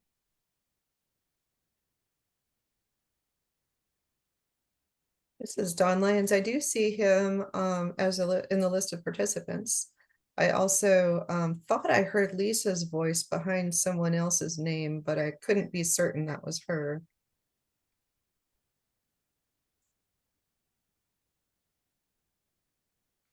All right, we'll move on to the RCIL and we'll come back to them when they're ready. Dee Dee?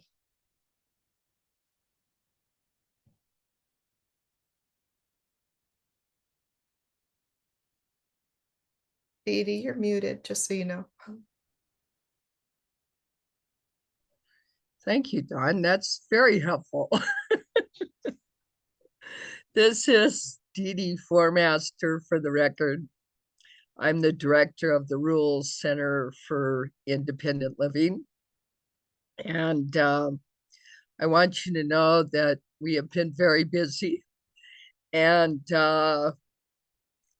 especially during the winter time, because we had a lot of people out on the streets. There was about 41 people in the Nights Off the Street program this winter, and we worked with them to try and help to make sure that the disabled population that were too disabled to really be out there in the streets got assistance from Health and Human Services and got placements as soon as possible. Also, we've started to work with a nursing home here in the area with transitioning, and we received our first case about 2 weeks ago. So we're very excited to be able to work with a new nursing home that has several people that need to transition out of there. I'm hoping that the new housing project that is supposed to open, well, it was supposed to open in March. It is now the first part of April. They still have not opened. So we're hoping it's going to be very soon. And on that note, we're going to help fill it up with the fact that, again, the Roadhouse Inn here in Carson City, which has about 30 to 40 units where disabled people are living, tried to give everybody a 30-day notice and throw them out on the streets. But luckily, we had a wonderful conference that we attended during Rec Club about housing rights. And when all the folks came from Rec Club to their apartments, they found, yes, the eviction notices. And so they immediately called and said, look, they sent me a picture. Look, this is a bogus 30-day notice. It's not legal. Like they said on the housing training. We know it's not legal because there is not a date stamp on it. And so I encourage them to please take it down to the city, to the Justice Court, so that they would expose the owners for doing falsification of their notifications.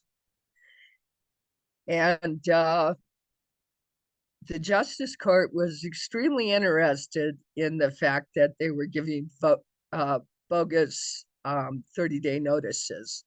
So they immediately contacted the owners and told them, oh, no, you cannot do this. But it was really wonderful that we had that housing meeting and that housing training during Rec Club, because they knew instantly and they were able to advocate for themselves, which was really great. And so I know that those legal 30-day notices are going to show up soon. I've already went to Health and Human Services and informed them of what's going on over there so that they are aware and ready to take action next week. We had a lot of intakes. I think we did in the last quarter about 61 intakes. I have particularly had some problems with the Justice Court in the Douglas County area. I had a gentleman come into the office that had a traumatic brain injury, and he was very upset by the fact that the public defender, when he asked him what had happened during the process of the situation, and he said, I really don't know, sir. I have a traumatic brain injury and I can't remember. He said, well, if you're not going to help yourself, then I'm not going to help you either. And he walked out the door and slammed the door in the guy's face. So we have some work to do with the Justice Department here in the area. So I'm addressing that in the next couple of days. They rescheduled his court date, which I will be attending, to a couple of weeks away. I'm going to write a letter to the judge and ask for better representation for him, and also help him compose a letter about his disability to give to the judge. I am alarmed at the situation with the justice courts and their insensitivity to which involves, working with people with disabilities. And I'm extremely concerned about that issue. So that's something that we're really going to have to work on. But other than that, we have been very busy as usual. And I know that Margaret out in Elko is very busy, and she's been reaching out to a lot of the agencies out there in the Elko area. She's still advocating a lot in the school districts, and is doing a lot of work with dementia friendly and Alzheimer's groups in the area. So anyway, if anybody has any questions, I'm here. This is Dawn Lyons. Dee Dee, I just, first of all, this is a little off topic, but I love the explosion of happy confetti that I just saw coming from the interpreter screen. But I want to say that I think this sounds like something that maybe the SILC might actually be interested in helping the centers, in especially yours right now. I don't know if the other centers are experiencing troubles in other areas with their justice system, but perhaps it would be a good opportunity to look into what trainings are available and who could provide those types of trainings as far as, independent living / justice system. Yeah. For those that are involved in that process. So maybe we could include it on the next agenda. Just a thought. Thanks. Yeah, I was excited about the fact that Las Vegas was right on top of doing that training for Know Your Rights in regards to housing. And I was extremely excited that it wasn't 2 hours later and they got to use all the information that they learned. And the wonderful thing about having a support group is how they all they all came together so quickly. One guy even contacted the media. The other person went to the justice court to see if it was legal or not, even though they knew it wasn't.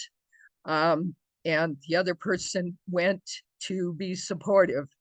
And so it's just a big,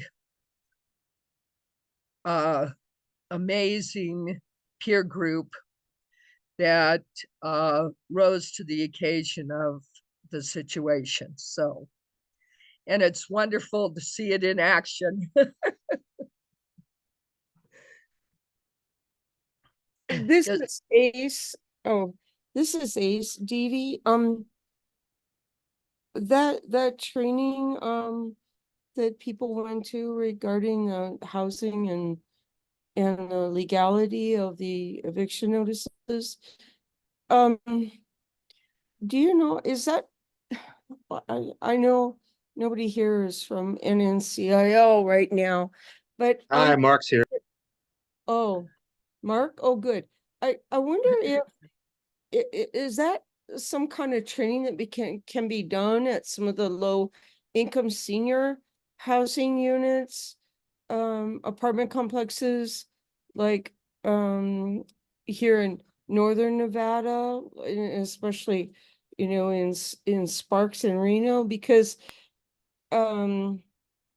I have heard some talk from people in my apartment complex that people are very worried about that same kind of thing happening here with us, especially because they've doubled our rent now, and rents are with the rent going up like it has. And I think if something like that were to happen here at my complex, like people are kind of worried about, I'm not sure a lot of people here would know what to do. And I don't know that I could give everybody the proper information either. And I have heard about what you've been talking about with housing, with people coming back to finding those notices on their doors. And seniors in particular, because almost every senior in my apartment complex also has a disability, whether they recognize themselves as being disabled or not. But I know I've been concerned about that. I've been concerned about emergency preparedness here too. We just recently went through a lockdown here because there was an active shooter in the area, and people didn't actually know what to do. It was word of mouth. Those of us with cell phones were not notified that we were on lockdown. Only the residents here that had landlines heard about it. So there was kind of a word of mouth kind of thing that happened here. And so people were a bit worried. And I guess when the manager was approached the following day about whether or not she knew that we had been on lockdown and what we were supposed to do in event that happened again, she knew nothing about it. And she just basically said, well, I don't know. And I've talked to her about emergency preparedness in case of a fire or something else happening here. And she's just like, well, I don't know, you just have to wait until the fire department gets there. So there's nothing in place here. And so I'm always worried about many of us, especially those who are wheelchair users and who also use walkers, being on the second and third floor and not being able to take stairs. And if our power's cut, we can't utilize an elevator. So people pretty much are stuck here with no plan, no manager being here because she's hardly here anyways. So thank you for your report. And I'm just always kind of concerned about a lot of that happening for my community here. Yeah, this is Dee Dee Formaster for the record. The Las Vegas, Nevada Legal Services did that presentation, and I do have the information from it. I can send it via email over to you, but it was a very informative conference. It would be lovely if Northern Nevada Legal Services could possibly do it here in this area, but Las Vegas, it was wonderful because it was a Zoom conference, and so when they did it, they informed me, and then I locked it in with our support group, and it would be important, I think, for everybody to have training on this, because they do give you bogus eviction notices, and they figure, oh, that people won't know the difference, and it's not legal. And so people need to know when it's legal and when it's not. Yeah, this is Ace. Yeah, thanks, Dee Dee. I agree. And boy, having it over Zoom, boy, because I think about the logistics of people here that don't drive or don't go out much. me included, and how we would get to something if training were provided. That's what I was thinking. Boy, ideally would be great to have trainings provided right at the senior apartments, because we all have rooms available where we could, hold that kind of discussion. And then all the residents from the complex could come if they wanted. So thanks again, Dee Dee. I would appreciate the information anyway, and see if there's something I can do with it. I'll Nice. send it over via email. Thanks, Dee Dee. I would appreciate that. Is there any other questions?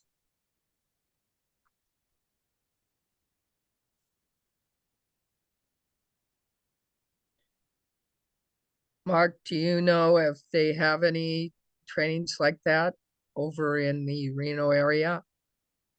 Well, we generally work with individuals who are being forced out after their lease expires.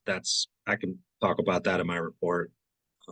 But yeah, that's definitely an issue. And we've had a number of blind people who, have stipulated that they don't want a paper thing on their front door, and that's exactly what the landlord does. We had a guy who had that thing stuck on his door for 3 weeks, saying you need to move out, and he had 1 week notice, so we had to go to Nevada Legal Aid and get that all overturned and hearings and whatnot. And he was able to stay in his apartment. But usually we interact. We have hundreds of thousands of people in our area, so it's a lot different than we can't go to every senior apartment center and try to have it. Plus, I doubt that a lot of the senior living centers would let us in if they knew that we were going to talk about how to detect, a bogus eviction notice. But that the problem is that what we're running into is that people are just simply being told your lease is running out. It's $300 more if you want to sign, or you can just leave because they're going to rent it for more than that. So it's not a bogus situation necessarily like what you were describing, but it's more of a, hey, we're just moving you out of here because we want to rent the place for more money. And that's a tough deal, because we have to find housing for them if they can't afford to do it. We're doing here in Carson, we're doing full on complexes where they're just throwing everybody out into the streets randomly because they want to come in, redo them, and charge more money. And so that's what we're facing here in the rural areas, is whole complexes. So yeah, we're working with 2 people in Carson right now, one of whom is about to be evicted tomorrow. And so I'm going to have to be at that probably to try to help out with that and keep it from happening. Well, I'm glad you're helping, Mark. I appreciate it.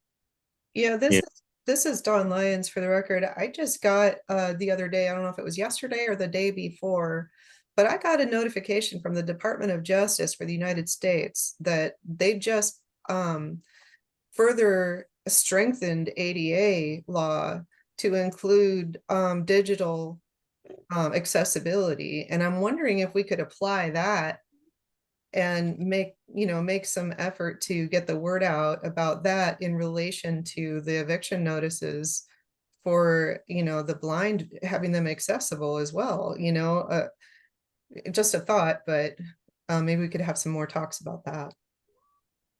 Yeah, this is Ace. My apartment complex has been unwilling to email me. They have my email address, email me anything that they put on my door. So I normally have to call my neighbor and say, did you just get a notice on your door? If so, what did it say? And if she says, yes, I got one too, or no, I didn't, then if she didn't get one, I have to take it down there and ask her if she'll read my notice, which is kind of, in some ways, I have to violate any kind of privacy, and if, for any information, if something's on my door. And I have asked them and requested that as an accommodation, and they have said, no, the corporate office has said, no, sorry, we can't do that for you. So it's been a bit frustrating for me as well. So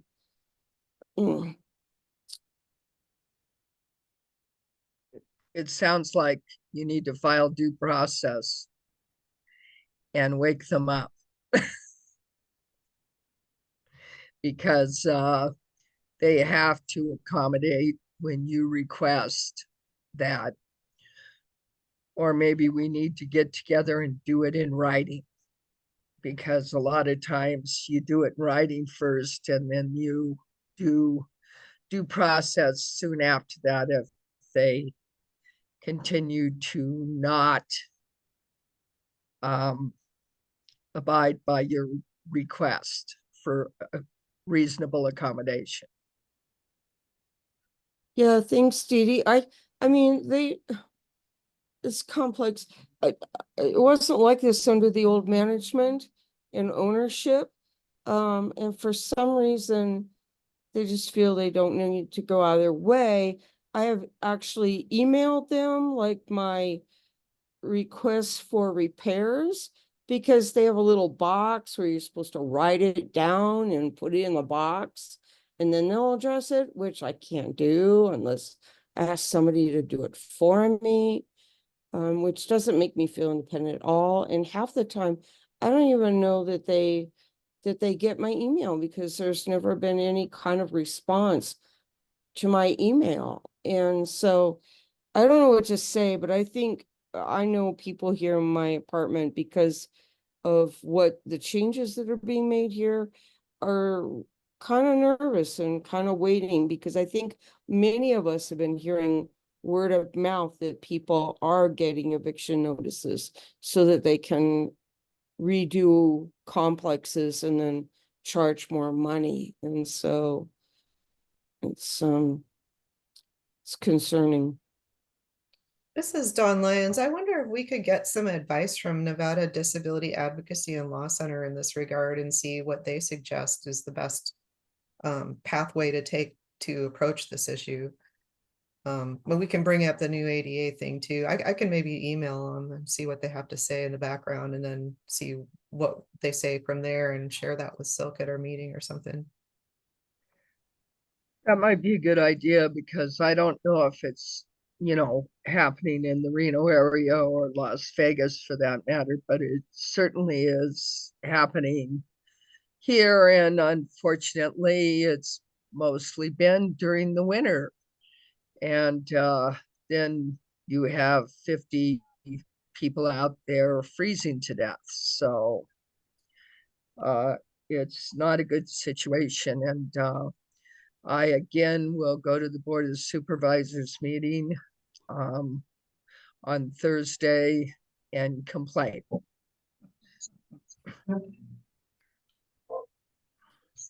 All right. Does anybody else have any other questions for Dee Dee? Thank you so much, Dee Dee, for your update today. We really appreciate that. Mary, oh, sorry, Evander. I thought you were done. Mary Evil has her hand up, just Okay, Mary. All right. I wanted to share, Dee Dee, you said down in Las Vegas, it's a norm. We have so many people whose rent is doubled. We've established a good relationship with legal aid. We've established protocol and procedures, how to pay that $30 to get the eviction stay right away. And so establishing a good relationship with someone like legal aid, and then like Mark, we take it on case by case by case because there are so many, but we educate our consumers when we start working with them on any housing issues, what their rights are. We educate them about how the market is, and we also educate them about what to expect in the future. And we educate them and teach them how to reach out to agencies like legal aid, and then or the landlord. Yeah, there's a group here. It's for landlord tenant mediation. So the more we can train our consumers that they have rights, and the more they speak up about those rights for accommodations, the more integrated it's going to get in society. And people have to know that they have to respect, individuals with disabilities because they do have rights. So that's my 2 cents worth, Mark and Dee Dee. Thank you. All right. Thank you so much, Mary. Is there anybody else who wants to chime in on that? Because we need to get over to the NCIL's report, since we have somebody here from that organization, from that center. Sure, I can talk when you're ready. If anyone has any more questions for Dee Dee. Vander, this is Dawn Lyons. I don't see any other hands up right now. All right, Mark, let's do it. All right. I'm Mark Tatter. I'm the Associate Director for the Northern Nevada Center for Independent Living up in Sparks. We handle the 16 counties outside of Clark County, Part C Center. We have a robust program and we do a lot of things, and you'll hear about that now. First of all, I just want to kind of give you a general overview of what's been going on in this last quarter. We've had some real growth. It's funny that you were talking about housing, because that's been one of the biggest things that we've had, is a lot of people talking specifically about their rents being raised hundreds of dollars. And the landlords kind of feel like, they know that the person's going to move out, because there's no way on a fixed income anyone can afford to live in that place. So we've been scrambling to find places, create relationships. And in fact, our center has a program in Sparks with the city of Sparks called STRAP, where we're providing housing assistance for people who live in Sparks. And so that's a program that we've been running, and we're busy with that. So if you have anybody in Sparks or even in Reno and they want to move to Sparks, that's a possibility. We've been working on that to try to compensate for this crunch of the housing prices. The not only the mortgages, but the rents are just still climbing, despite what you read in the paper. And unfortunately, they're pushing out people. There's often Section 8 housing that's being unsection 8 and turned into sort of fair rent kind of thing, where there's no supporting coverage. And it's heartbreaking, because we're having to move people out of places they've lived for a long time. And we have a new casino owner who's buying old motels and just bulldozing them in West Reno and knocking them down and just kicking dozens of people out right there. So that's increasing the entire problem as well. So that's keeping us very busy. The other thing, we're seeing a lot of services lately for blind and low vision, having to do with the gap in services for people that don't have a vocational goal. If you look at our raw numbers, the number of new consumers that we've never talked to before has gone up 17% in this quarter over the last quarter, which is an astronomical jump, as well as the number of information referral contacts that we're getting. It's kind of closer to flat, but if you look at the numbers from a year ago, this quarter, it's 100%. We're up double. We've doubled the amount of INR referrals we're getting. A lot of them are housing, and a lot of them are just general disabilities. And I kind of want to talk about why this is. One of the things we did in the end of last year was we contacted all of our old referral sources from all over the state. So it was over 150 people that refer us services, nonprofits, agencies, housing situations, things like that. And we contacted them, reestablished the relationship, and explained exactly what the Center for Independent Living does, that we help people with disabilities stay independent. And we can help, no matter where they are outside of Clark County, that is, maybe even in Clark County, but don't tell anyone. Sorry, Mary. But yeah, we're very busy with that. We've got a lot of new relationships, and we've really ramped up a couple of our programs lately. One of them is the blind and low vision program. We started a one-on-one peer training group every Thursday afternoon here at the Sparks office. We have a volunteer and myself who do the one-on-one training to teach people the technology they need to stay independent and live independently. And we've also expanded this into Carson City. We're going down there on the third Tuesday every month at the Senior Center in the afternoon, all afternoon, where we work one-on-one with people who want to learn how to use an iPhone, Android, or a screen reader, or whatever technical device they have. Of course, when we meet these people for these technical trainings, they often have other interests, maybe transportation, maybe housing, maybe other things, who knows? And so it's really opened us up to meeting a lot more people that we hadn't talked to before. And it's kind of exciting. And you know, those people are also joining our Friday peer group on Zoom and coming to our cooking class. We just completed another one over the last 2 Wednesdays. Very popular class. Very competitive bunch of blind people wanting to learn how to cook. It's pretty funny. But it's also very rewarding. I can quote numbers at you. I think we should have a hug meter because people always want to hug me after our classes because they're like, you're changing my life. I love doing this job because of this. It's wonderful to be able to work with people who often didn't feel like they had any future or have any hope at all. And they're learning that no, you can learn independent living skills, and no matter what your disability is, you can often rise above them and continue on and live in your home where you've been, or at least stay in your community where you want to be and stay active and robust.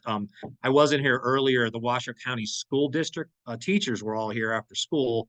They wanted to check out our facility because they're going to have an ice cream social here for their blind students next month. We're going to have a lot of resources from other places around the community, but a lot of services for the blind and things like that. We're also going to introduce them all to independent living. So if, you know, when they graduate, they go out into the community, they'll know where to find resources that they can use to stay independent, no matter what it is. We're also partnering with Washoe County Schools for their blind summer camp, where they're going to use our kitchen. And I hope they don't ask me to do the cooking because I'm getting tired of cooking all the time, or at least showing people, but it is fun. I'm sure they'll want to know how to make mac and cheese. I got to figure out how to make that because apparently that's all my teenager wants to eat. Another program that we've started up is we are now a repository from ACL for COVID-19 distribution kits. We are getting these in by the pallet and we are putting them right back out into the community. We've been contacting rural fire departments, senior centers, assisted living centers, and just everything from schools to family resource centers. And we're talking to them and we're letting them know that we have these COVID kits available. If they are here in town, the Sparks Fire Department just showed up and took 400 kits for a senior event they have coming up next week. They're going to give them out. But we're also able to drop ship these anywhere. So we have sets of them going out to Pahrump, to Elko, and hopefully Ely. I haven't gotten a phone call back on that. But that's a really rewarding program too, because on each pack that we give out, it has the information about independent living. So people with disabilities, if they need services or they need information referral, or they want to have goals and they want to do a whole independent living plan, we can help them with that as well. So that's also stoking a lot of interest. I think we talked about what we're doing with emergency planning. I don't know if you brought that up in your presentation, Mary, but we are partnering with the Southern Nevada Center. We have a microsite that we're going to be installing on both of those websites. We're still conducting some final focus groups and refining the presentation. These are going to be websites for people with disabilities that they can look up resources in their community. So whatever county or city they live in, they'll be able to look it up and see, you know, what's the emergency, what is available. This is for preparation before the event, but also live. If it's going on and there's an evacuation going on and they need to find that information quickly, they'll be able to use this resource on both of our websites to find that information and let people know about it. That's still under work. It's a lot of work. We want it to be perfectly working right and you know, useful. And one of the things that we are also doing is going out and visiting with the different fire departments or emergency planning departments around the state. We had a really excellent meeting last month with the Carson City disaster planning team. I think I met every single firefighter in Carson City at that meeting. I don't know who was putting out fires, but they probably shouldn't have them all there. But anyway, it was very useful because they had basically never, they didn't know what to do about people with disabilities. They weren't exactly sure how they would work with that. We were able to present some real life examples as we've been working with the Washoe County Health Department with their disaster simulations for years, and actually going to those events and helping with determining what could be better to prepare for things. So we're continuing to meet with these counties. Some of the smaller counties don't have a disaster emergency prep person designated officially. It's usually the public works guy. And so they have very little information, but we've been working with the FEMA office here in Nevada. Heather, if you guys know her, she's a lot of work. She did a full day presentation for our staff in January to kind of go over what resources we should have, what we should be prepared for, and what we should do when we talk to people at shelters that are going to be evacuation shelters and things like that. But it's also very exciting. They were terrified a blind person was there. They didn't know what to do. They had a PowerPoint. The guy kept reading everything to me. It was pretty fun. But since then, we've talked about that. And I'm like, this is indicative of what would happen if you were to put out just an announcement on a screen and then the screen doesn't talk. How are the blind people going to know there's a fire coming? So that kind of thing. So we've been doing a lot of this outreach, and it's really been paying off. And it's also a lot of fun. But if you guys have any questions, I'd love to answer them. This is Dawn Lyons. Thanks, Mark. That was really awesome to hear all that's going on. I have a couple questions for you. I know you mentioned that you're working on web accessibility, a couple websites that are going to be great resources. My concern, I know that Ace is probably thinking the same thing right now, but my concern is what happens when the power goes out? What happens when So and it's not even that. It's what happens if the internet goes out, right. Because that often happens with that too. So that's why you want to lean into the preparation in advance, so that our focus groups are often, I know some of you on this meeting have been at these focus groups. So we kind of try to present questions, that old trick where you go, well, what would you do if the power went out? What would you do if your food, the power's out for 3 days? Where would you go? Who would you call? Do you know your neighbors? Do you know where the evacuation center would be? That kind of stuff. So, yeah, that is a tricky piece, but, I think, Ace was talking about, like, evacuating from an apartment building. All the casinos in Reno and Vegas have something called evacuation sleds for people that can't go down the stairs. And these are things that are staged on floors throughout those buildings, making sure your apartment, if needed, if you have a really tall, larger apartment building, someone might have to have you get in that sled and they can pull you down the stairs in a way that won't knock your teeth out, but you can evacuate the building because you don't want to use an elevator after an earthquake or during a fire, of course. So, being prepared in those ways, we talk about that kind of stuff too, but that's all going to be stuff that we have in our websites. And also in our presentations that we have, because our media person's great. She knows all the reporters. She can get us online. She can get us on the news to talk about these things, to make sure people are prepared and prepared for things that can happen, like floods, fires, earthquakes, worldwide pandemics, and even mass shootings, because those are a reality that we have now, unfortunately. So I'm sad to hear what happened to you, Ace, because that sounds terrifying. And I was listening to that on the scanner when that was going down over here. What was that, like a week ago? So anyway, yeah. Are there any other questions? Yeah, I had another one, but it looks like Ace wanted to respond to you first. No? Sure. Oh, yeah, this is Ace. Yeah, sorry, Don, I didn't mean to, I forgot that you had a couple of things. Yeah, thanks for that, Mark. I have been involved in one of your focus groups as well. I was invited to do that. And of course, yeah, I always said, well, what happens if the power goes out? What happens if the grid goes down? Because then you don't hear on TV, you don't hear on radio, and and also too, if the power goes down, my apartment complex completely is locked. So you can't get in the doors once you're outside. So if you're outside and the power's gone out, you have to wait until somebody will manually come open the door for you. Not to mention the elevator as well. And so I can't imagine, boy, a slide down the stairs, boy, with people with hip and knee problems being pulled down. I can't imagine Well, that. no, it's designed to kind of slide down the stairs without bouncing is the idea. I know somebody who's here who's we have a 92-year-old living here, Yeah. cannot imagine how she would feel about that. But anyway, with her, but anyway, yeah. When you said COVID kits, do you mean test kits? Yeah, Is test kits. So the two test in a kit? pack. Yeah, the Okay. ones we've been giving them out for a while, but we're ordering them now by the pallet. They're bringing them in here and filling up our extra room with these things, and they're going out almost as quickly. Oh, great, great, great. I'll And we, have, yeah, we give them out to anyone, anybody who comes to this event's getting COVID kits handed to them.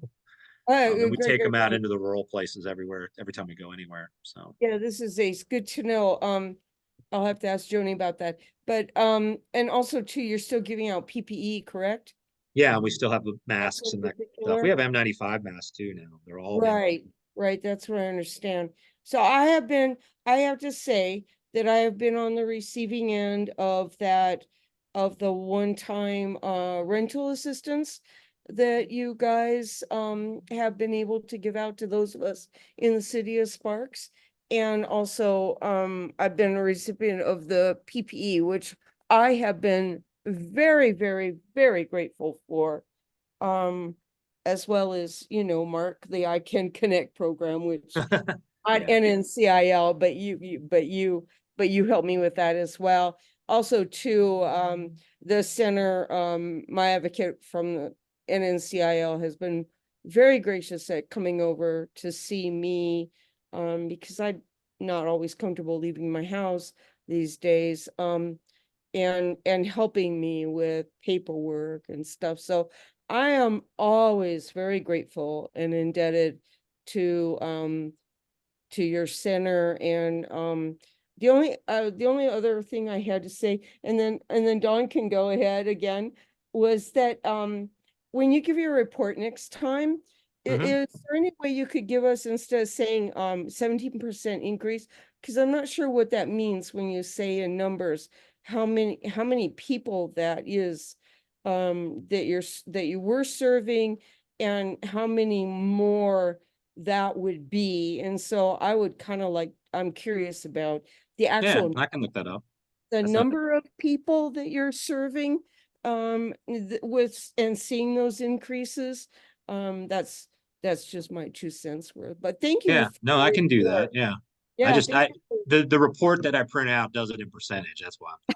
no I can worries. tell you I have 156 people I work with. So Oh, great, great, great. specifically. No worries. Thank you very much for your You're report welcome. again. And all the centers have been given great reports today. So, all right, Dawn, sorry to take up so much time. That's okay. This is Dawn Lyons. You actually asked my question because I was just going to ask you meant COVID test kits, right? Like not just COVID kits, but COVID test kits. Yeah, we're not giving out COVID. I didn't That think you would were be giving out counterproductive. COVID, but I wasn't positive Yeah. what was included in that kit. So yeah, just Yeah, this is a program that we actually gleaned it from I think it was Vermont is doing this. They're giving out hundreds of thousands of kits a year, drop shipping them. They have a warehouse they're distributing them from. I don't know if we're going to get to that point, but it's a program ACL offers, and we're like, yeah, we'll absolutely help it, because people, we're taking out some, but it would be better to give them to everybody who wants them. So yeah, real and popular plan. I wanted to mention that Vicki Esner she joined us. Thank you, Vicki. It's great to see you here. She said, "Thank you, Mark. I could not unmute or raise my hand. Just want to thank you for all you're doing." And then Mary Evilsizer has her hand up next. Oh, thank you, Don. I wanted to say verbally, great job, Mark. I think you guys are doing awesome, and you described the disaster preparedness program in such great detail. I appreciate that, and appreciate working with you guys up north. So thank you. Yeah, thank you, Mary. Pleasure. Great. I'm glad that that was some great information you gave us, Mark. We appreciate it. Is there anyone else who wants to ask Mark any questions? This is All Dawn right. Lyons. I don't see any hands up, Evander. I know we have several other reports, but it is already 3:43. Do we want to just? I was just about to Okay. say, because we think alike here, we're actually going to push everybody else till tomorrow. You guys have a whole meeting. We all have a whole meeting tomorrow. We might as well save some stuff for it, right? So if there's nothing urgent right now, Don, why don't you read that thing that we always have to read No before we problem. adjourn? This is Don Lyons. No action may be taken upon a matter raised under public comment period unless the matter itself has been specifically included on an agenda as an action item. To provide public comment telephonically, dial 1-253-215-8782 US Tacoma. When prompted to provide the meeting when prompted to provide the meeting ID, enter 929-904-1434 and passcode 707401. Comments will be allowed at the beginning and end of each day and will be limited to 3 minutes per person. Persons making comments will be asked to begin by stating their name for the record and to spell their last name and provide the secretary with written comments. All right. So I'll start this time. Evander Davis, Vice Chair. I know that we all work with blind and visually impaired people. I just want people to know that the Blind Center is getting ready to start up their Beaver baseball team. We want to get it big enough so that we can start playing with some of the other leagues or some of the other teams around the country.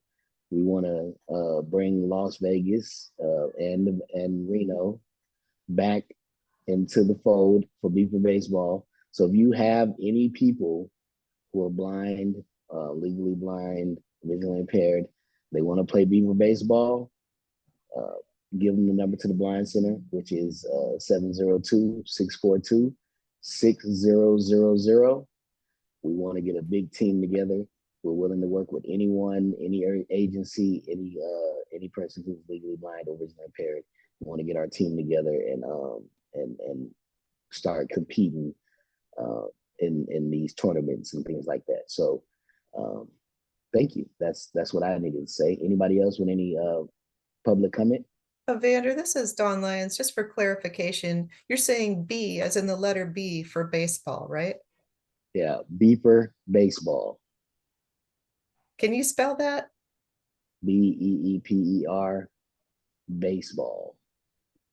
Thank you. I was confused about it. What does it mean? Is it associated with the blind community somehow? What does beeper mean? Of course, Beaver baseball is baseball that's adapted for people who are blind. The balls and the bases beep so that we can find our way to the to the bases, and so that we can hit the ball. Thank you for explaining that. That's a new concept to me, so I appreciate that. Definitely go ahead and look it up on YouTube, any of that YouTube, any of that stuff, and you'll see some really talented people. And these balls are not set on a tee. These balls are actually pitched to the blind person. So it's really exciting. I'm probably not going to be playing the actual game, but I am going to be our PR person for the team. So if you guys have anybody who wants to play, or interested in playing, interested in helping out, we're going to need all types of support staff. We're going to need help with everything. So if you find people who want to volunteer, you find people who want to play, let us know at the Blind Center. Is there anyone else who has any other public comment before we adjourn? This is Ace again. Evander, if I were younger and I had a different body again, I would so join you in that. I would like to say again, congrats to Dee Dee and RCIL on their Part B status. And how lucky we are to have a growing state with 2 Part C centers and a Part B center now that we can include in our spill. I'm so excited about this, and just given the reports today from everybody and a willingness to work together towards the betterment of the disability community and moving our independent living philosophy forward. I am, I can't tell you how pleased I am to be a part of this and see this come to fruition in my very last year that I am serving on the council, because this is my 6th year. And so the end of this year, I would have to take a year off. I know that, but it's very exciting to be a part of the council. And to anybody who's interested in becoming a member of the council, I say it is really worth it to sit on the council and become involved. And gee whiz, you get to go fly to different places and be at conferences and stuff, which I'm no longer doing, but it is exciting stuff. So thank you all again. And it was a great meeting. And Havander, again, good job sharing in place of Julie today. Thank you so much, AC. No, this is something new for me. I'm still learning, but I appreciate all the help that you guys have given me and all the encouragement. Is there anyone else who wants to say something in this public participation? Ollivander, this is Dee Dee Formaster. Can you repeat that phone number one more time for me? Is that for Beeper Baseball? Yeah, for the Blind Center. It's 702-642-6000. Thanks so much. I appreciate Definitely. your help. No problem. It'd be great if we can get a team in Northern Nevada and in Southern Nevada. Then we might get to play each other for a while, right?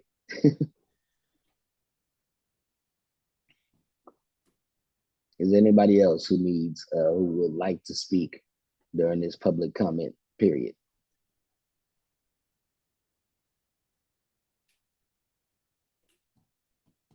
All right, hearing and seeing none, do I need a motion to adjourn? You do not, Havander. All right, this meeting is adjourned until tomorrow. You all have a wonderful evening, and thank you for coming in and joining us.